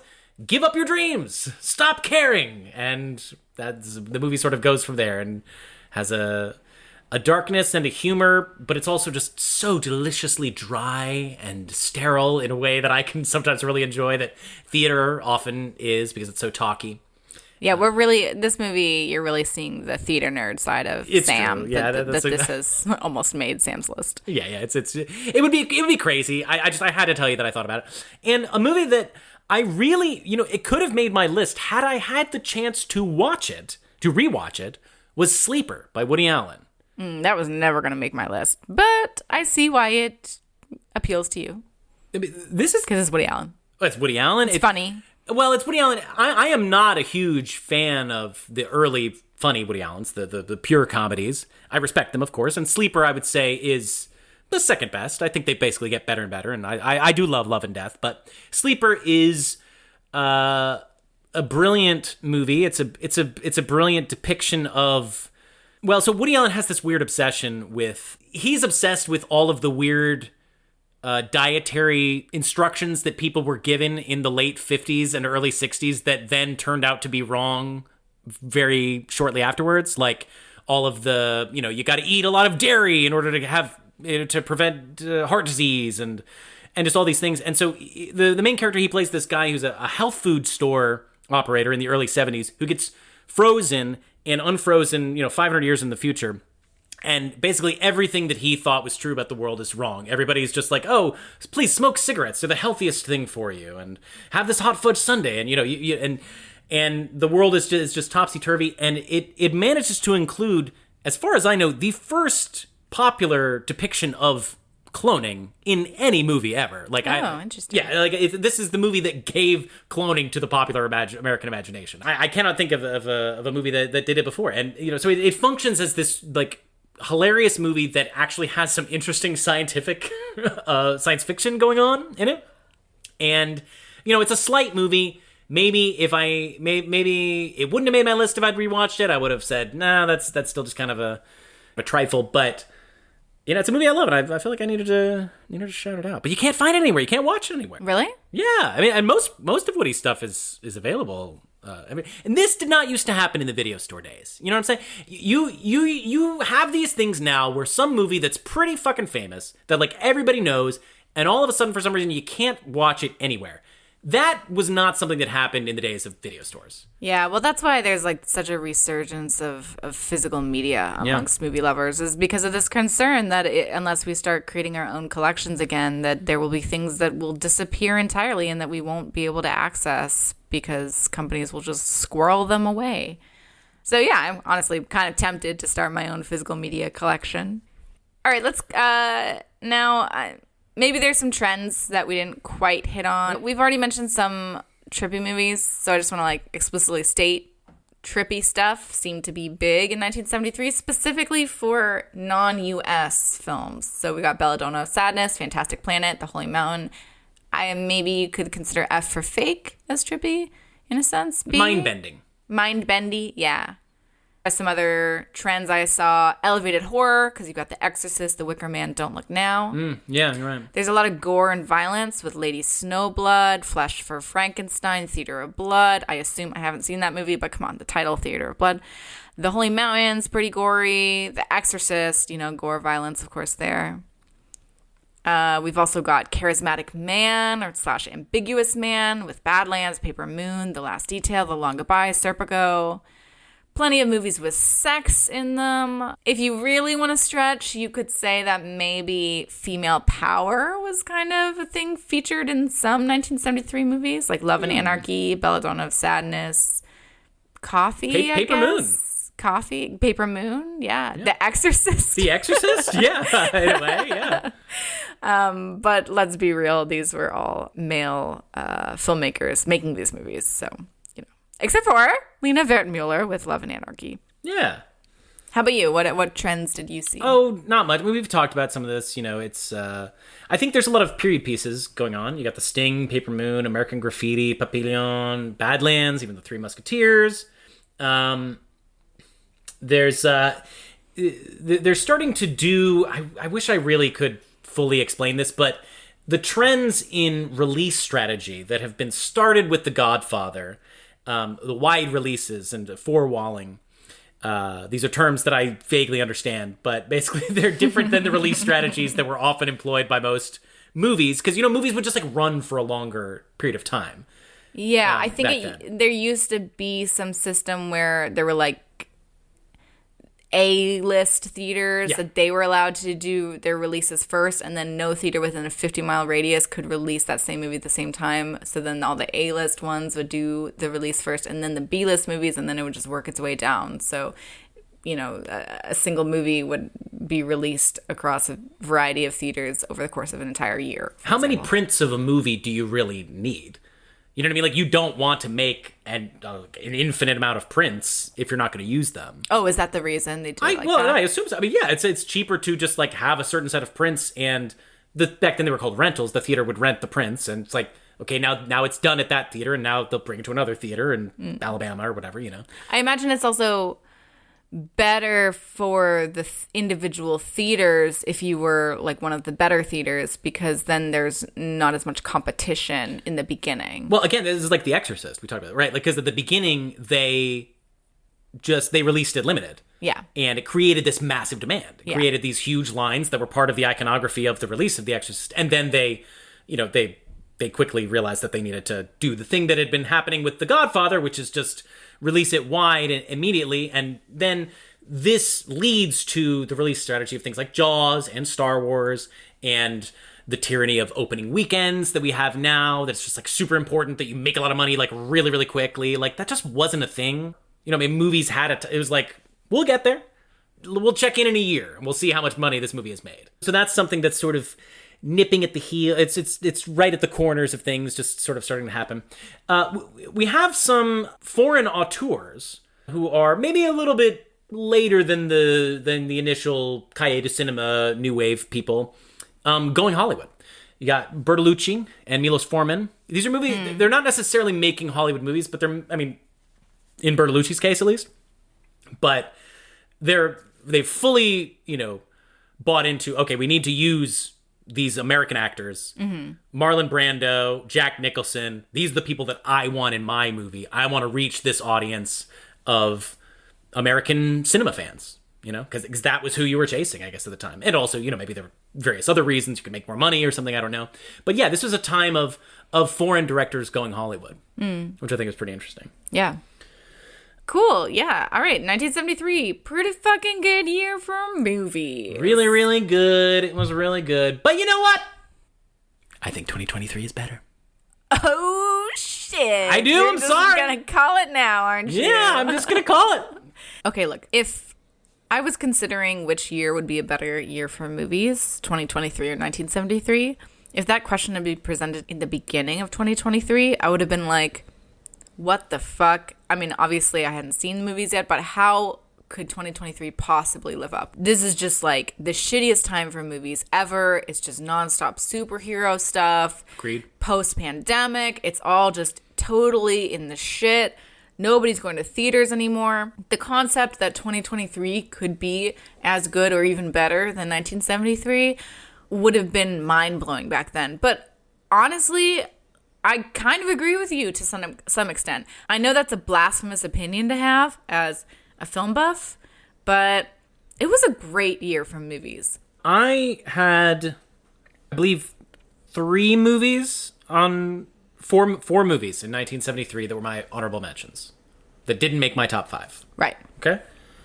2023, I have, like, possibly 8 or 9. Yeah. It was really hard to make a top 5 list for 2023. It was a crazy end of the year dump, too, to get to your... like, obviously... Which I hated. Yes. Because it was really hard to watch all of the movies. And this is always the case, but it was, like, really, really... Like, all of the best movies were released in the last, like, 4 weeks. Yeah, no, honestly, it was great. I mean, here's the thing, is the 70s films were daring in a way that I don't think current movies ever can quite be, because it's all been done before. You don't have that coolness and that daringness of just doing something nobody's ever done. But in some ways that might make it even more impressive that 2023 movies can still be great, because they have to be great knowing that so much ground has already been covered in cinema history. Just to sort of like give some examples of things. Movies like Maestro, Asteroid City, Bottoms, May, December. These are not gritty movies about criminals that are your cinephile candy that you have in 1973. These are really strange movies. Right. You know, like Asteroid City and Bottoms and, you know, Barbie even, something like this. I mean, like, these are strange mainstream films. Poor Things. Poor Things, exactly. Like, these are incredibly weird movies that are being presented to the public. It does seem to indicate to me that maybe we're not more sophisticated, or maybe we're not as sophisticated as the people in the 1970s when film was a much headier thing, much closer to the conversation, but we're definitely weirder as people. Yeah, I did feel like this year super experimental. Yes. Yeah. Absolutely. Which was cool. How many movies did you see from 2023? I saw 39 movies in 2023. I actually saw more movies than you for did? 2023. I saw 42. But I will say a good chunk of those were Christmas movies. I blow through Christmas movies like used tissues. So yeah, I'll talk about Christmas movies a bit later on, but that's where a good chunk of my movies come from. And I feel the need to point out that we both, on a whim, in the middle, you know, we sort of paused this recording at the beginning of trying because there was a lot of noise outside, and we started watching They Cloned Tyrone, which is a movie that both of us had wanted to watch but have somehow missed. And I don't know, for me, I was like, if I finish this movie, like, it might end up being in my retroactive top 5. We haven't finished it yet, so I can't really put it there. But I was like, I'm fucking loving this movie so much. Like, yeah, look, there's a lot of movies. There's movies that we just didn't have time to watch that I wish we had. I really wish we had seen, like, They Cloned Tyrone. Wonka, I had assumed was going to be shit because the trailer looks like shit, but everybody's saying it's pretty good. It could go down as one of the all-time trailer versus movie disparities. Yeah. Seemed to be God, that was such a bad trailer. It was a terrible Holy trailer. Shit. Okay, there's, of course, a theme of musicals trying to pretend that they're not musicals in the trailer, right. like The Color Purple and Mean Girls. I did not know that Wonka was a musical. Right. Yeah. I didn't either. That's crazy. It is. I think it's kind of a year of bad trailers. Yeah, to be honest. I look, we've been watching a lot of movies in theaters this year, so we've been seeing a lot of trailers. And God, I fucking hate trailers. They give away so much. I just I really, really can't stand watching trailers. I also wanted to see Eileen. Didn't get a chance to see that, but you know, American Fiction, didn't see that. So yeah, there's a lot of great stuff out there that we'll just go ahead and say that we haven't seen everything. Yeah, Falling Leaves is another one. Fallen Leaves, yeah, I want to see that. Fallen Leaves. But we tried our best, and we did see a lot of movies. We fucking tried, okay? We saw more movies than you asshole. Yeah, come on. How many movies did you fucking see in 2023? You probably missed a lot of these auteurist masterpieces. I mean, can we just talk about the fact that this was the return of the auteur? Hell yeah. Let's see how many we can name here, okay? This year, there was a new Greta Gerwig movie, a new Christopher Nolan movie, a new Michael Mann, a new Hayao Miyazaki, a new Yorgos Lanthimos, 2 new Wes Andersons, a new Scorsese. A Scorsese the same year as a Michael Mann movie. Yeah. That's just fucking wild. Holy shit. Yeah, like... What's the color? Huh? A new David Fincher. Yes, yeah. Of course. This is a perfect storm of auteur. Ridley Scott? A new Ridley Scott. God damn it. Yes, of course. Like, these people had been backed up because of the pandemic. A new Todd Haynes movie, May, December. Crazy. This is an embarrassment of riches that we've got this year. It's wonderful. Yeah. We were in heaven. Yeah. All right. A new Kelly Reichardt. Should we jump right into it? Okay. All right, you go first this time. My number 5 is Showing Up by Kelly Reichardt. Cool. So glad you have it on your list. It's not on my list, but I really enjoyed it. Yeah.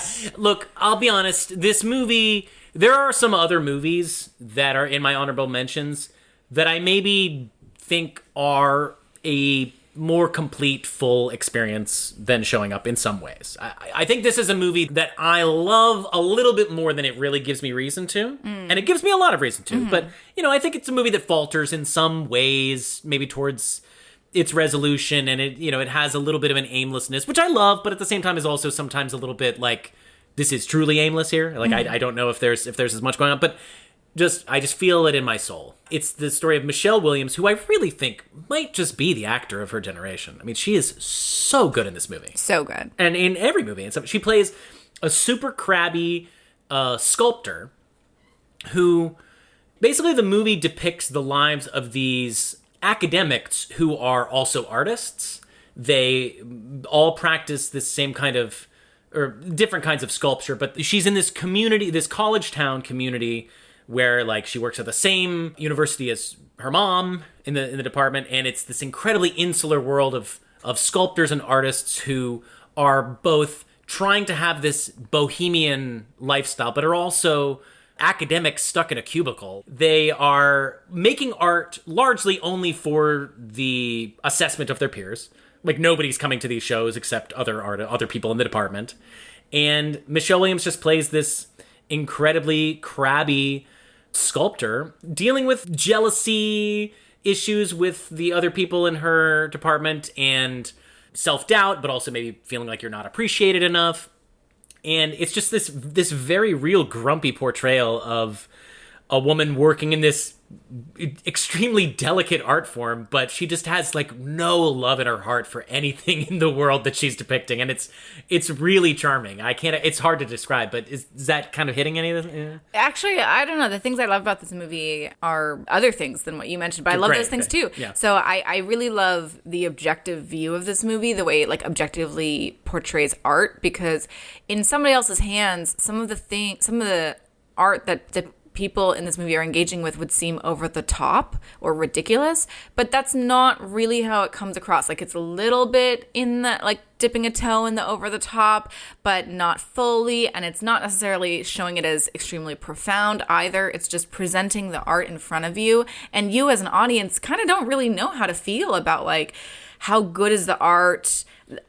I enjoyed like seeing art and being like, oh, that's actually pretty good. Like the art in the very beginning of the movie, and then like the art that they're creating throughout. I don't know. It's just like a very objective view of the art. It's presenting them as they're just working artists. Yeah. And how do you make a living, a quote unquote living, making this esoteric work that nobody's gonna buy, but or then people buy, but it's only academics, and it's only I don't know. But then within this world, like, people are having different moments. People are having feature pieces written about them, or there's a visiting artist staying with them who's clearly like a step above everybody. Right. So there are these hierarchies, and you do get the sense that there are ways to like rise above and maybe achieve some level of success. But you're totally right that even that level of success is still within this very insular artistic community that feels very small. But the interactions between the people were amazing. I liked the smallness feel of it in a way that I liked way more than, for example, the smallness of the movie You Hurt My Feelings, which I didn't really love. We both wanted to like that movie so much more than we did. I wanted to like that movie so much more than both of us did. Yeah, I didn't really like that movie, and you didn't want to like it. I didn't have an attachment to it coming in. But I was excited about it. But Showing Up, it was so rich. I really felt the artistry of Reichardt, the director. And something I really loved is just how much the movie explores the weakness of character, of the main character, Lizzie. Yeah, like, so there's good. little details about, like, there's this whole thing with a bird and the way she handles the bird versus how her neighbor handles the bird, where it just really demonstrates a weakness of character on her part. And then, of course, also the way that she supports her friend / neighbor Joe versus the way that Joe supports her. Yes. Yeah, it's just a really great look at flaws of a person in a very realistic way. And it's just very poignant. Like, you understand the relation. So she's got this neighbor who is her landlord. Like, she is paying rent to this woman who is sort of on a hot streak in her. Yeah. Like, she's got some big grant. And the one who's on the hot streak is in this very like, oh, it's just like everything is kind of a complaint, and it's like, oh yeah, they didn't put the right font for my display thing. That sucks, but it's fine or whatever, you know. And Michelle Williams is also grumpy in the same way, but it just comes off as so petty and self-defeating, whereas this other woman just has this like tossed off grumpiness and self-deprecation that reads as if she's extremely confident. Yeah, but the other thing is that the neighbor, her confidence and stuff allows her to support the other artists, Exactly. including the main character, Lizzie. So Yes. she has one of Lizzie's sculptures in her house. She goes to Lizzie's show, whereas Lizzie doesn't return the favor. Right. I mean, this is a great example of what I'm always talking about a title adding extra information. So the phrase showing up really adds information about one of the things that the movie is trying to talk about. I kind of hate the phrase showing up, just like how it plays in culture. Yeah. So I've got a love-hate relationship with this title, but it really does add an extra element. But this movie was really cool. I'm glad it's on your list. I love Kelly Reichardt. I think she's one of the coolest directors working right now. This is the first Kelly Reichardt movie I've seen. Yeah. Can't wait to see more. I've only seen her 2 Westerns. I've only seen Meek's Cutoff and First Cow. So this is the first time I've seen her depict the 2020s. You know, obviously she's pointing her camera at a very niche world, but it feels so real. Did you relate to when the main character Lizzie's trying to get work done, but then she keeps getting distracted by, like, for example, needing to feed her cat? Absolutely. I related to, I mean, this is just one of the best depictions. It's just such an unromantic view of being an artist. How annoying it is to have to be this person who makes this weird stuff that you have to explain to people and you're somewhat like proud of, but somewhat ashamed of. And you don't want to have to explain your vision, but you're put in the position of having to, because otherwise it's impossible to contextualize these little sculptures unless somebody who you've heard is a great artist comes by and says, wow, that's really good. And you're like, oh yeah, I guess it is. And you're like, yeah, I'm getting it now. I'm getting it, you know? And I think this is a lovely movie. Yeah. Your Okay. Number 5. My number 5 is Poor Things. Oh, very nice. Very nice. Yeah? You Yes. proud of that one? You like that one? I do like that one. It was never really going to make my list, but again, a great movie in a year where like there are tons. If this was any other year, would have been a shoo-in. Yeah, look, this movie is solidly in my taste bud of film. It is weird and cool and experimental, and it's got an interesting structure, or I'll just say like a strong structure. There are definitely some things you could criticize. For example, it's primarily about female sexuality, but it's written and directed by men, so that kind of sucks. But I wasn't thrown off by that while watching the movie. Thinking back now, I do kind of wish that there was more to her experience than just the sex. Like, there was more to it, but like the sex was the main thing. And I feel like in the Paris segment of the movie, if that part of the movie involved her doing something other than having sex, then it would be a more complete, full movie that is exploring a range of human experience. But the fact that it was yet again back to the sex thing as her experiencing the world, that was kind of lame. That it was just like, okay, you're over-sexualizing this character too much. So there are some complaints about it, but I thought it was a really cool, weird, strange movie. I love that Emma Stone took this daring role and made herself look super weird on camera. Like, I was really impressed by that. Lots of nudity. Lots of nudity. Those are things that I don't really pick up on. I feel like the more... I think the movie was wanting you to be like, do you realize how much fucking nudity? Because you have to understand, let's put this in a context, right? So this is a criticism of modern movies. That there's not enough nudity or too much nudity? Not enough nudity, no sex. I would say this movie is trying to lob a grenade into the modern discourse of... You could almost argue it's cynically sort of maybe listening to somebody make this complaint and be like, oh, I could make a movie with sex and nudity in it, you know? But I loved it too. I don't mean to say that it was bad. But this is a movie that is pushing an envelope in a way that is pretty uncommon in films in 2023. Female sexuality, female nudity, you know. Yeah. No, I can see that for sure. I also thought it was a really funny movie. My hearing was really bad at the time, so there were a lot of jokes I missed, and I do wonder if I had heard all the jokes, if I might have thought it might have been a little repetitive in its tone. But given the jokes that I did hear, I thought it was just fucking hilarious. I loved Mark Ruffalo in it. He was. Do you want to explain? So you don't have to fully explain, but can you just take another second on like my hearing was bad at the time? Like that's gonna be kind of a weird thing to hear. I think. Okay, look, I haven't.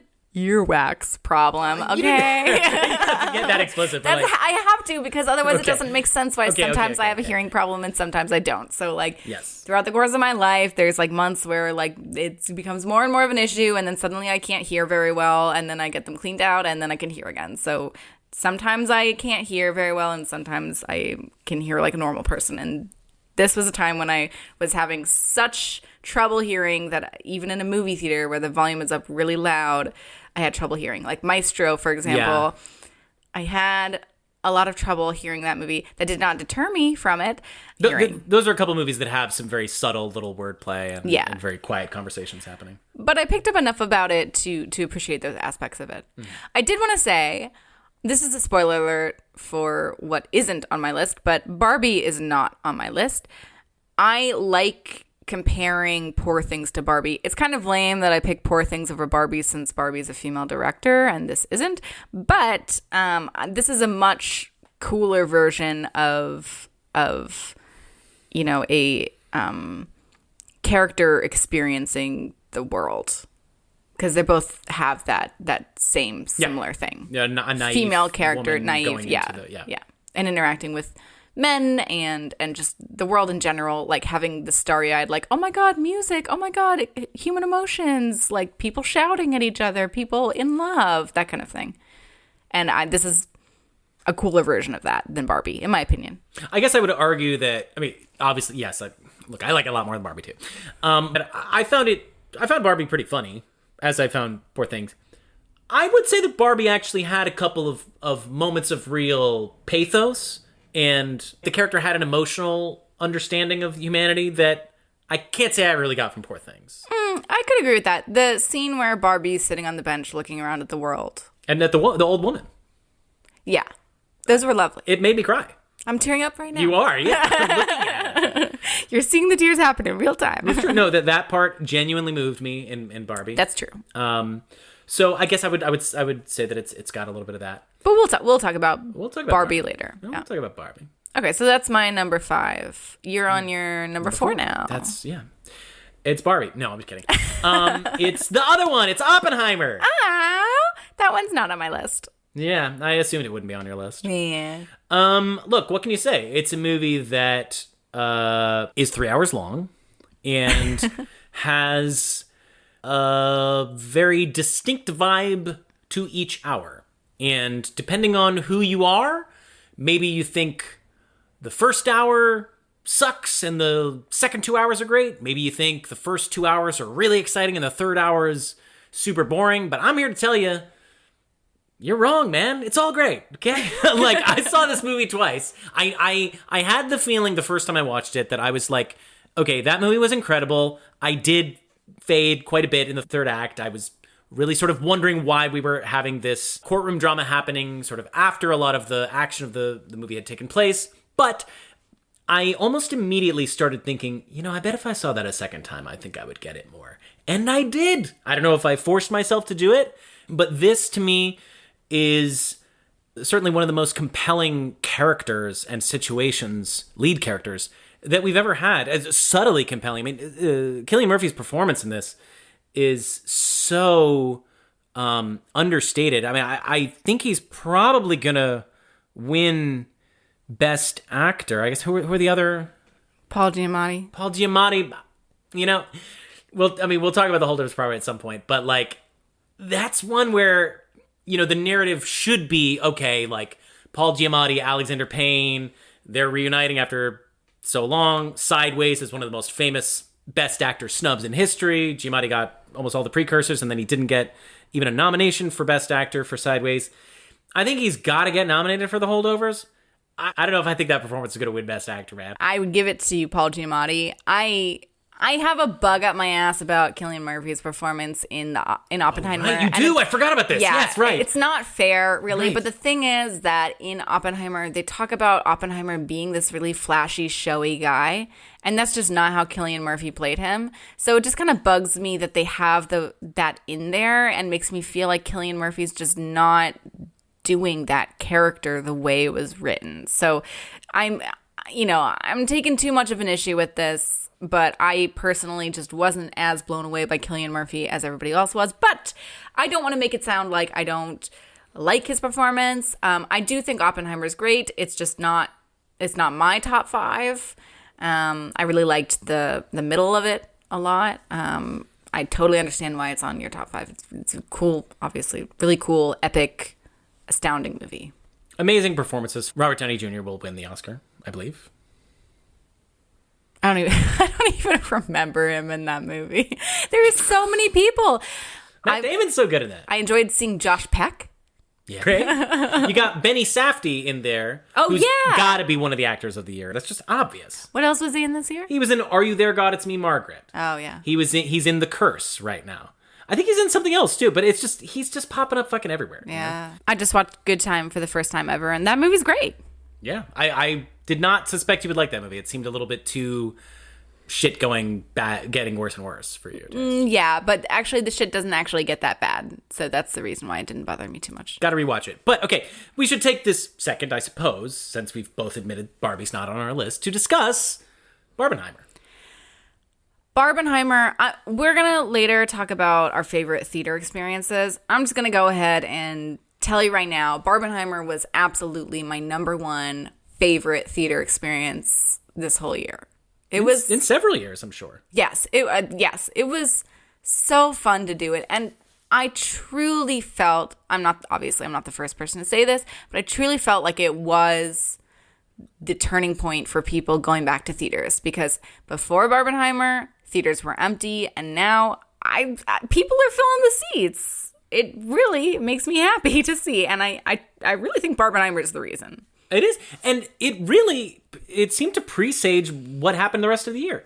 Auteurs taking big swings. Some of them were heady and dark, and other ones were sort of colorful and wild and funny. Yeah. You know? Those were the 2 flavors of 2023. Yeah. Right? And just such an amazing, perfect storm. We don't need to discuss the story behind Barbenheimer. You were there. It was a crazy event. It's the biggest event in movies in a long time. And it provided a little something for everybody. And one can hope, I mean, it would just be a little too perfect, but everybody's been thinking, I mean, not everybody, but a lot of people who've been looking at the business the past few years have been hoping that we're going to get to a point with superhero movies where they're sort of like these big musical extravaganzas that the studios did in the 60s that ultimately failed. And then we had Bonnie and Clyde and The Graduate, and we had New Hollywood happen, and then that inspired people to take risks in a different direction. I feel like we've, the Marvel machine and the Disney machine has been not exactly hitting this year, and these 2 movies could be the new Shot Heard Around the World that inadvertently inspires people to seek out auteur-driven cinema. Perhaps some of it might, yes, be based on products that we're selling. There were several movies that were about products, including Barbie this year. And so maybe that's a bad touch, but it just feels like this is potentially a turning point in exactly the direction that you and I think would want cinema to go. Yeah, absolutely. Yeah. I truly hope that that's the case. Yeah. All right. Your number 4? My number 4 is Past Lives, directed by Celine Song. Very nice. I didn't really like this movie. I loved it. I don't know. It was just very subtle and gentle and had such a human touch. And I loved the relationships between the different characters. Yeah. I mean, I will say I watched it in the middle of a movie drought. This was pre-Barbenheimer. So, interesting. Look, is it possible that maybe the fact that there weren't that many great movies out of the time influenced how much I liked it? Sure. But I do genuinely think it's a really great movie. Was it a thing where you saw it and you were like, that's going on my top 5 no matter what? I'm sure of it. No. Had we even decided to do that No, at this point? we hadn't decided to do the top 5. But as I was watching, I just loved it. I just really loved it. And it took me by surprise. I didn't expect much from it. I was just like, okay, I'm going to go see this movie out right now. Like, I wasn't super anticipated. But yeah, I'll talk later how it fits into some of the themes of the year. But I just really love how the characters interacted with each other and the way relationships were portrayed. It just felt very human. It was such a gentle touch. And yeah, I think it's a great movie. Yeah, I shouldn't say I didn't like it. I thought that all of the actors were really cool. I especially like the lead woman. I thought the first half hour, it was cooking with gas for me. I'm loving all these dynamics that are set up. I love another, trend that I want to talk about in the future is I think multi-language films are just, this is such a wonderfully cinematic technique that people are finally starting to really use. The films are the only thing that can be in multiple languages. You know what I mean? You can't, you could do this in theater and have subtitles, I guess. Books sometimes have little words here and there in other languages, but it's not truly the thing of like characters switching from a different language, but the audience is always understanding exactly what's happening. Yeah. Right? And yeah, I just think, Tar and Past Lives and, some other movies like this, I love the idea of switching sensibilities within a single movie. And, you're real. And that's what that movie's about. Is, the lead character sort of switching between Korean and American sensibility. It set up a lot of good stuff. And I guess I liked how subtle and not over the top the way that it knocked all those things down turned out to be. But I can't say that the movie did a single thing that I didn't expect, or like, so, I felt like it was, I was going in wanting to really like it, and I really loved the beginning, and then it didn't totally hit for me. Actually, for me, the ending is what I absolutely loved. Really? The ending conversation between the 3 characters and then the parting at the end, I just loved the way that was handled. I just, on a deeply personal level, loved it. I'm surprised you didn't get more out of it because I am too. No, I'll talk about this later, but it was a very poly movie. It sort of was. Like, the characters weren't poly, but it had poly mentality behind it because they were all accepting of each other. It's a love triangle story. Both guys who are in love with this woman, they're present at the end. They're all kind of talking with each other, and they're all being understanding of one another and understanding of the situation that she's in. It's handled with love and understanding. And yeah, I thought that even though they weren't explicitly poly, the mentality behind it was very kind of like pre-poly. And in the end, I thought, yes, that achieved being a very interesting conversation between 3 people. And it was. I don't, I'm glad you have it on your list. I think it's obviously an incredibly important movie. I think a lot of people really responded to this movie this year. Yeah. Okay, what is your number 3? My number 3 is Anatomy of a Fall. Woohoo! I have not seen this movie, so it's not on my list. Yeah, this movie fucking rips. Again, another multilingual movie. It's about a German woman who lives in France with her French husband, and the husband is found dead after having fallen out of the attic. This woman is talking to her lawyer, and they're like, okay, so it's pretty likely that he probably fell, but there's kind of probable cause here where we're going to have to investigate it. There's going to be a trial, and we're going to have to investigate maybe how likely it was that maybe you pushed him. And we're just got to see what happens. And then it gets into it's one of the most amazing things I've ever seen. There was clearly some French people who were just like, we need to show some non-French people how fucking crazy our trials are here in France. Because they are just designed like, oh my God, there's people getting up and interrupting other people. Like the defendant will just like say, excuse me, I have something to say here. They wear these crazy red robes and you kind of can't tell who's a judge and who's a prosecutor. And like, sometimes they're all sitting around a big table and sometimes they're getting up and making a big show of it. And they just get to say whatever they want. And this is all switching between languages constantly. And it's an amazing, and it just gives these, it extremely lived in, very real depictions of jealousy between a pair of artists, because her husband was a writer. She's a successful writer. He's an unsuccessful writer. And there's these recorded conversations that they have to listen to and relive and think about. And again, it's like she is German and her husband's French. So they speak English together. And so they're sort of both at a remove from their own language. And so, yes, it just comes together in just this endlessly watchable trial. I mean, the whole movie is basically just the trial, for the most part. Directed by Justine Triet, who is a director that I have seen nothing else of her work, but I will definitely be checking out her stuff in the future. Awesome. I gotta check it out. You gotta check it out. It kind of reminded me a lot of Ostland and Oh, sweet. Force Majeure. Sweet. Yeah, I thought that trailer was really cool. Yeah. I was very compelled by it. Yeah. Okay, my number 3 is Maestro, directed by Bradley Cooper. Really? Yes. This is not on my list. Woohoo, really? I had a super strong emotional reaction to this movie. And if you've seen this movie, there's a part in the movie that's obviously supposed to be very emotional, and that part I thought was kind of over the top and didn't really get me. I was having an extremely emotional reaction way before all of that. I actually already started crying during the On the Town dance sequence, which happens pretty early. Which is the best part of the movie. It's so good. Yeah. But I was connecting a lot to Carey Mulligan's character. It was super relatable in some ways, and the movie obviously is more about her. Well, I'm not gonna say obviously. The movie, as you're watching it, you realize it's kind of more about her than him, despite it being called Maestro. And I really loved that. Now, I do think it has that biopic syndrome thing, in that I really don't like biopics because I feel like they're very limited by their source material, and this is no exception. So there were certainly parts that I didn't love, and I wish that it didn't feel the need to hit all the points of these characters' lives the way it did. But still, despite that, it's still my number 3 just because of how strong of an emotional reaction I had to it from the writing and the performances and the direction. I thought that the characters were really rich.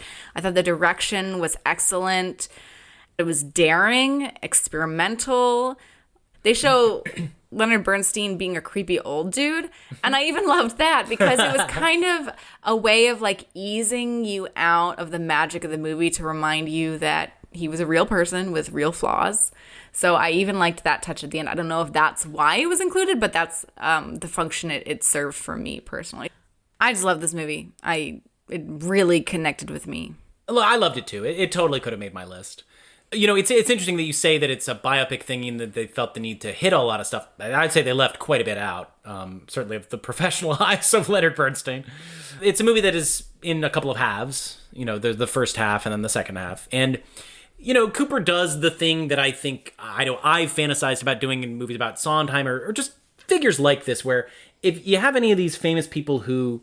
There's video footage of them in the black and white era, and then there's footage of them old in the 80s or whatever, and it's kind of, Sondheim has all these old interviews with him where he's smoking a cigarette in a suit on a TV show, giving sort of canned answers. Why, yes, I do think that's the case, Dick, yes, yeah. And then you get him 40 years later in the 80s, and he's got this different vibe because of the way that he's being filmed, right?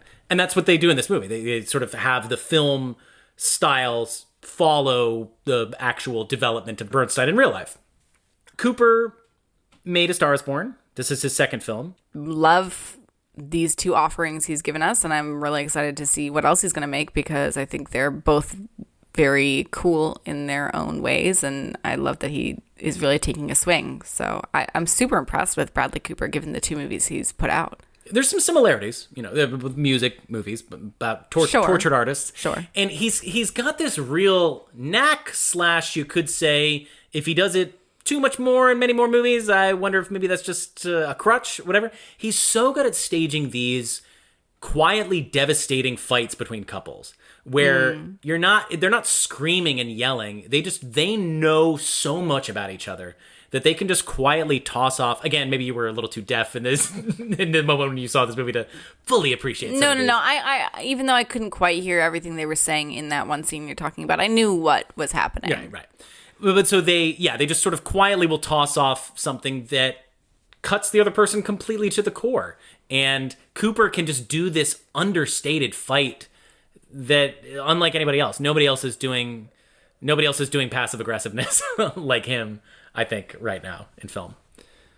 Yeah, I mean, if he's only done it twice, they're very similar kinds of vibes, which is cool. Again, but people fucking love Miyazaki and Wes Anderson, and they have very similar vibes to all their movies. So, I just want to say, like, I think lots of people, lots of directors get praised for putting out the same type of thing over and over again. No, you're right. And he's only put 2 movies out. No, I know. And those are, these are movies where I like the fact that I like an auteur to have an auteurist stamp. Yeah. Right. I would say, just, you mentioned those 2 movies. I would say this year for me, Miyazaki faltered and Wes regained some of his stature in my eyes. Well, maybe we will talk about them later. We will talk about them later, perhaps. I loved Maestro too. I thought it was really great. Could have made my list. All right, are we at your number 2? Is that right? Yeah. My number 2, May December. Ooh, this is not on my list, but I was very close to putting it on my list. Yeah. I mean, this is one, I don't know, like it's been a long time since we've had one of these great creepy suburbs movies. I love this. This is the kind of thing that you fully expect from Todd Haynes, who's a director who, has flown under the radar a lot of the time. He's made a number of movies that I think are pretty interesting, but I'm not a super fan of his work. This movie absolutely blew me away. I fucking loved it from the get-go. It's sort of his take on a David Lynch movie, I would say, in various ways. Yeah, okay, so just in case anybody hasn't seen this movie, basically Natalie Portman's playing an actress who is about to take on a role of a woman, based on a true story, of a woman who had an affair with a young boy and then ended up marrying him. And so she goes and stays with this family and tries to kind of explore the psyche of the characters. And so you're just sitting in this world of like a fucked up romantic situation and Natalie Portman trying to explore it, but she's also, there for her own personal gain reasons. And it's just a very interesting interaction and a really fucked up story, but really, really compelling. Yeah, it's a truly dark tale of grooming, and this actress coming around to research their role sort of brings a lot of things to the surface that this couple hadn't been dealing with. And because she's this actress, and so she's coming into this story being like, okay, help me get into this dark, twisted place of your mind, lady. Like, what is it like being you? And the lady's just like, I mean, I think I'm right to love this, to be in this fucked up relationship. I don't really know what you mean by fucked up. And, and Natalie Portman is trying to live vicariously. And you can tell that she's adding this sort of Hollywood flair and emphasizing all these aspects of the story from the perspective of an actor trying to get to truth, but she's also she's also looking at it in an incredibly salacious way, right? But it is a salacious story. It is quite a salacious story. Like it's about and it's based on a real story. Yeah, Portman is incredible in it. I haven't seen Portman be this great since Black Swan. She's really good in these kinds of roles. When Natalie Portman is asked to actually play a little bit dark, I think she can really pull it off. Yeah. And Julianne Moore is characteristically incredible. But Charles Melton, though, who plays the the husband, yeah, the groomed teen or the former groomed teen, is incredible. He's so good. This is one of the big discoveries of the year. So yeah, he's just like, he's a force to be reckoned with. Todd Haynes gives this movie a gauzy vibe and a crazy score that's straight out of David Lynch. I actually didn't. The music, in my opinion, was too repetitive. Yeah. I get it. I understand that. I really think he was going for like a Twin Peaks thing. I love this movie. I think that this movie might be the greatest looking movie made for Netflix ever. That could be. I actually think that it somehow Haynes manages to skirt past all the limitations that Netflix offers and gives us just a sickly sweet movie that could not look any other way and be better. Yeah, I really didn't feel like a Netflix movie at all. Yeah, it plays beautifully on Netflix. I put it on and I was just so sucked in instantly. My eyes were glued to the screen. I could not look away. It was definitely on my short list, so I'm really glad it's on your list. Nice. We're not having a lot of overlap. No, so far we've had 0. Yeah, it's pretty great. All right, mine number 2, maybe we'll have some overlap here. Killers of the Flower Moon by is. Scorsese. It is my number one. All right, let's just talk about it. Okay. I just thought it was a really fucking cool movie. The opening was so strong. I have complaints about it, but it swings so hard and totally lands in so many ways that despite my complaints, it's still solidly my number 2. I loved it. You know, sometimes you feel it in your gut. You know, I watched this movie and I'm instantly just like, okay, that's my number 1. I sort of said it similar to Badlands. I was like, this is the movie to beat of the year, in my opinion. Scorsese's a person, you give him 3 hours, and yeah, look, did I get a little bit sleepy in the 3rd hour? Yes, I did. But do I think a single minute of that movie was really wasted? No, I don't. I think essentially, you're making a face. Okay. There's some stuff that could be cut, in my probably opinion. could. There were Okay. too many Fair murders. I don't mean too much violence. I just mean it was a little repetitive. It was. With the murders. So I just feel like they could have killed out a couple or cut out a couple of those. What do you think of Leo? Oh, he's great. I always love Leo. And Lily Gladstone was fucking amazing too. Absolutely incredible. I mean, she's the performance of the film, I would say. Yeah. De Niro, absolutely at the top of his game. One of the best subtle De Niro performances that you're ever likely to get. Yeah, I mean, I don't like him crying in the prison. I did not like that part at all. But other than that, yes. You know, I've seen some people criticize Leo. This is Leo kind of really doing a funny character, right? And maybe he's a little old for the part. The real guy was in his early 20s. I think they matched really well as a couple. Yeah, I do too. And I feel like Leo in his, what is he, 50 now? Oh, I have no idea. I think he's pretty fucking old at this point. I think Leo at this point making a funny frowny face is a 1930s hot guy. That's the top level of hot guy that you probably had back then in this area. In this post World War, it's the 20s, right? Because he's coming up from World War One. Yeah, come on. This is a cute. This is your top level of cute guy. I don't think we need to get too much into discussing the plot of the movie because you just kind of want to see it. Yeah. And let the movie unspool its dark, twisted romance and tale of exploitation and America. This is Scorsese's best movie since Wolf of Wall Street for me. Yeah. I would put this, I might like it better than that even. This is a top tier Scorsese for me. I think I've heard people say this is second tier for them. Not me. I think it's right up there. I agree fully. Yeah. Yeah. He's still fucking got it. I mean, and this movie, honestly, this is kind of a real jewel in Scorsese's crown because he's needed another super masterpiece. Yeah. You know, because it's it's such an epic. It's so epic. It's so daring. I mean, he's doing so much stuff for a fucking old as fuck guy. I can't believe he pulled this off being so old. No, it's really amazing. I think he's got the best track record maybe of anybody who's made this many movies. You know, there's perhaps people who've had stronger runs, Kubrick, for example, but Scorsese's made 20-something movies. They're all pretty much good. He's made many masterpieces. This is one of them. Any era of Scorsese can stack up against any era of anybody else, in my opinion. It was cool as fuck. All right, my number 1 is... I just want to say, I have no idea. Really? I'm sure I'm missing an obvious one, but I think there's maybe 2 that it could be, but I also wouldn't be surprised if it's neither of those. My number 1 is kind of an obvious pick. Not if you know me. I was surprised personally, but it's an obvious pick given that we are a new Hollywood podcast.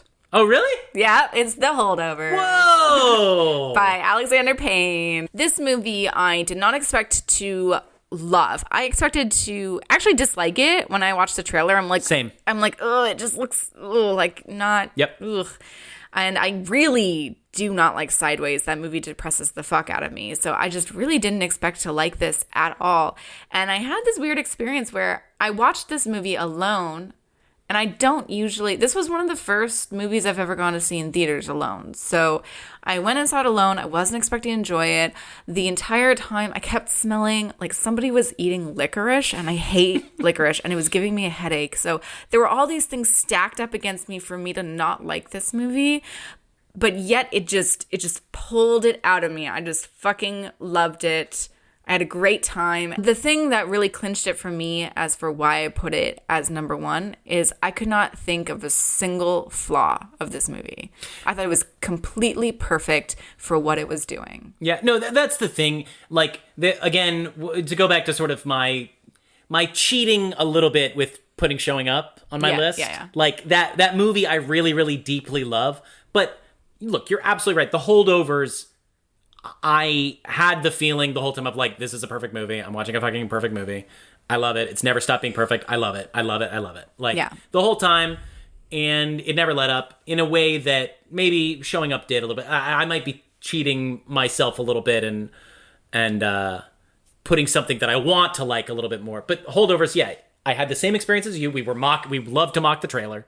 It looked so pleased with itself. Yeah. Or, you know, something about it. Like, it just seemed like it was going for this, I guess, Wes Anderson-y tone, or like something like this tone. Hal Ashby. We thought Ashby. Like, we were watching, we're like, this is Ashby. And it is. Who it is, who Alexander Payne is very influenced by and has discussed this. And I like Alexander Payne movies, but this was one that I haven't loved a movie of his like this since probably Election. I think I still like that more than Sideways. I don't like Election either. I know. I'm trying to think, is there any other Alexander Payne movie I actually like? I mean, The Descendants, Nebraska, Downsizing, About Schmidt. Yeah, I can honestly say I don't like any other Alexander Payne movie, but I fucking love The Holdovers.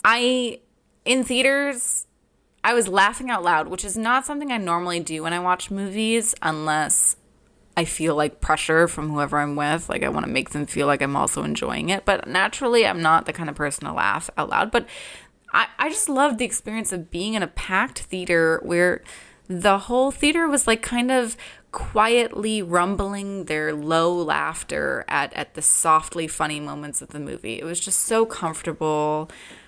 I can't wait to watch it again, and I love that it is a Christmas movie because that means I will have plenty of opportunities to watch it in the future.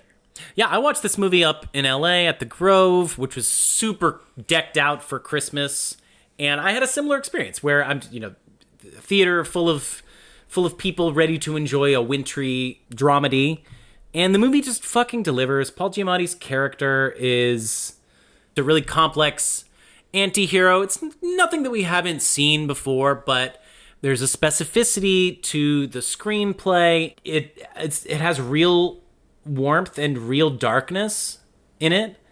And it just does it all perfectly. Paul Giamatti, obviously amazing, but also Dominic Sessa playing the boy that Paul Giamatti really bonds with. He was fantastic. And also Divine Joy Randolph playing Mary, the third main character in this movie. I mean, her character was a little more one note, so perhaps she didn't have quite as much to do in terms of like range of acting, but I thought she was phenomenal. Yeah. And I loved all three of them so much. I loved how those characters were woven together. I just thought it was great. No, I love this movie so much. I'm so glad you put it on your list. I'm a little bit ashamed that I didn't put it on my list, but honestly, it's only one of like a couple of several movies that I desperately wanted to put on my top 5. Yeah. And did not make it. It was a really tough year. I don't even know if it would be the number one of the ones that I love, but it's like all of these movies were basically almost as good as each other. All right, let's just quickly go through some slam through these motherfucking honorable mentions. Honorable mentions. We're going on for a long time. Okay, so I really loved Full Time. The elevator pitch is it's a thriller that's just about a woman dealing with childcare and her commute being affected by a railway strike, right? So it's the most everyday, relatable conflicts, a working mom, but the score and the filmmaking deliberately puts you in this thriller mindset. The thing that I think is really cool about it is that's the way I think anybody who watches a lot of movies feels when they're dealing with having to overcome something in their real life. I love Full Time. Talk to Me. Yes, that's on mine too. That one was great. Best horror movie I've seen in years. Yes, fully agree. Yeah. Enough said. Yeah, that's true. Saltburn was super fun. We like that movie more than the critical consensus seems to be settling into. I think it's going to become like a Fight Club type thing where it's just like, oh, you liked Saltburn kind of thing a little bit, you know? Look, it obviously didn't make my top list or whatever. I thought it was fun. That's the main thing, is I thought it was super fun. I also really appreciate, okay, so obviously it's doing a talented Mr. Ripley. But the other thing that it really reminded me of, and if this was an actual influence, and I feel like it's got to be an influence on it, is Pasolini's Teorema. A very weird Italian film that involves a Jesus-like character having sex with everybody in a rich household, and then strange things happen to those characters. So, except for maybe like the Jesus-like aspect, that's exactly what Saltburn is. I saw it in a packed theater, and the audience, and everybody was really young, and the audience was reacting so strongly to all the sex stuff. Like when he is like going down on her when she's on her period, everybody was like dying in the audience. And I'm like, okay, yeah, like that's kind of gross and stuff, but it's also just called like earning your wings. Like that's just a thing people do. You know what I mean? Like, so I feel like my audience that I saw it with, they were a bunch of prudes. People getting their panties in a twist over Emerald Fennell movies. What else has she done? Promising Young Woman. Oh, yeah. Yeah, I don't know. I think both those movies are fun. Do I think they're the greatest movies ever? No, but they're fun. I like Promising Young Woman more than Saltburn, but there's so much to Saltburn that you gotta love. Yeah, Rosamund Pike. This is one of the best performances of the year. I also love Bottoms. You didn't like Bottoms. No.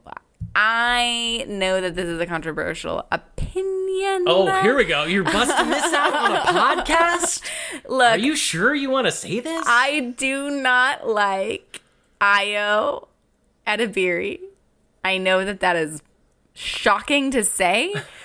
She always does this thing, this awkward performance.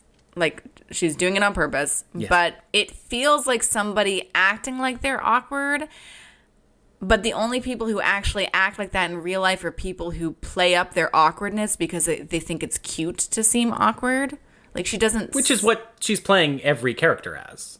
Somebody who's, like, playing up their awkwardness on purpose? Yes. Well, I don't like that. Yeah, I get that. So I just don't like her... You've hated her in everything. I know. I don't like her in The Bear. You love The Bear. I love The Bear. Right, yeah. I don't like her in it. I hated her in Theater Camp. I also shared your opinion about Theater Camp. And I really didn't like Bottom. I didn't like her in Bottoms. Overall, I didn't like Bottoms that much. I thought it was only kind of funny. I thought it was way too slapstick and over the top. I really liked Rachel Sennott. I thought the movie got much better once they started the whole Fight Club thing. Mm-hmm. I appreciate that the whole idea of the movie was kind of like, what if the women had to pursue people, and like, but it was like actually funny, like it actually did stuff with that idea. And yeah, and I really appreciated the Avril Lavigne It's Complicated needle drop. Sure. But yeah, I just didn't enjoy the humor. I think I loved this movie. I did enjoy the humor. I thought this movie had honestly the most impressive balancing of a tone, I think, of any movie that I saw this year. This like dark high school comedy thing, people have tried to do it ever since Heathers. It really rarely ever comes together. Something about it's too sickly sweet or it's too dark. This, to me, struck the perfect balance. I think I added a star because Emma Seligman and Rachel Sennett's earlier collaboration, Shiva Baby, was much lauded. And for me, that was not a movie. I felt like that was just a premise that got stretched, for 88 minutes or however long. And I was like, I am not really vibing on this style of humor and this style of human observation. Then they do Bottoms, which I have to say is quite a different movie. Campy and funny in a way that indicates to me that Emma Seligman is a real talent to watch, and I'm very excited to see what kinds of other crazy genre experiments they can bust out in the future. Okay, Ferrari, I saw the other day. That movie's great. The trailer looked terrible and boring. Yeah, kind of another trailer, another movie that I think doesn't do it justice. I was also feeling like from the trailer that Adam Driver's accent would annoy me. I am always here for people doing silly accents in movies. Other people might say that takes me out of it. I am rarely one taken out of it. I mean, this movie was pretty first of all, Adam Driver's playing like a 60-year-old man. And they're all doing these like silly Italian accents. And at one point in the movie, Adam Driver literally goes, "It's how the English say, a piece of pie." And Penelope Cruz is like, "A piece of cake." And I'm like, you guys are both talking English right now. Like, this is pretty silly. But but if you can get past some of these ridiculous levels of artifice, and I will admit, I was feeling a little bit of Adam Driver fatigue as I watch this, but he still pulls it off, basically. Michael Mann does it again. A great flick of his.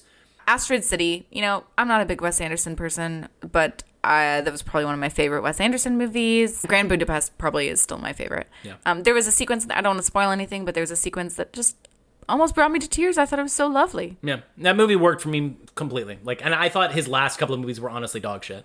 Like Isle of Dogs and The Paris Dispatch. Yeah. Have you seen these? Yeah. Have you seen these fucking things, people? They're crazy. They're terrible. But Asteroid City worked for me. I dug it. All right, give me some more honorable mentions. I really loved Passages, the new Ira Sachs movie. Well, loved might be a strong word. I was moved by it. It had a lot of things that I thought were very cool. It's about a gay couple that has to deal with one of them suddenly thinking that he's in love with a woman. And it's a very tender and honestly very dark and heartbreaking. I don't want to spoil it, but it's got very wrenching aspects to it. And a new Ira Sachs movie. I think it's his first since Love is Strange, which is a movie that I really loved as well. And look, what can you say? The Eras Tour fucking ripped. Okay, I have to say that was a key cinematic experience that I had this year. I actually didn't even finish the movie. We left with probably another 20, 25 minutes to go. You saw it with your mom? I saw it with my mom, and there's a point early on where Taylor's doing this, one of her many so relatable asides to the audience, where she just seems like such a real person that you can hang out with. And she's talking about how the show's going to be 3 hours long, and my mom's like, 3 we don't know if I can do this. And I'm like, we can just stay through 1989. And so we did, and it was great. Look up Paul Schrader's review. He certainly liked it a lot. This is probably the cultural event of the year, I guess, would be in some ways Taylor's Eras Tour, the actual tour of it. Right? Yeah. Rivaling Barbenheimer. And this is a fascinating release and development strategy that she made. She needed to make a concert film. Taylor saw this window. She made a deal with AMC directly to just release this film. No studios or no distribution. Very little marketing needed. And the movie did okay, maybe not as good as some people had hoped, but it really is an amazing show. Look, Taylor, say what you will about her, she has had many distinctive eras. And when you sort of put them up against each other and you see how many songs she's got, it's truly impressive. I never really fully understood what her persona, her onstage vibe was. It's incredibly difficult. It's mysterious and yet very going for a kind of a girl that you would know thing. It's really cool. I really dug the movie. Again, read Paul Schrader's review of it. He waxes quite poetically about it. All right, I guess briefly I'll also say The Iron Claw, Oh, yeah.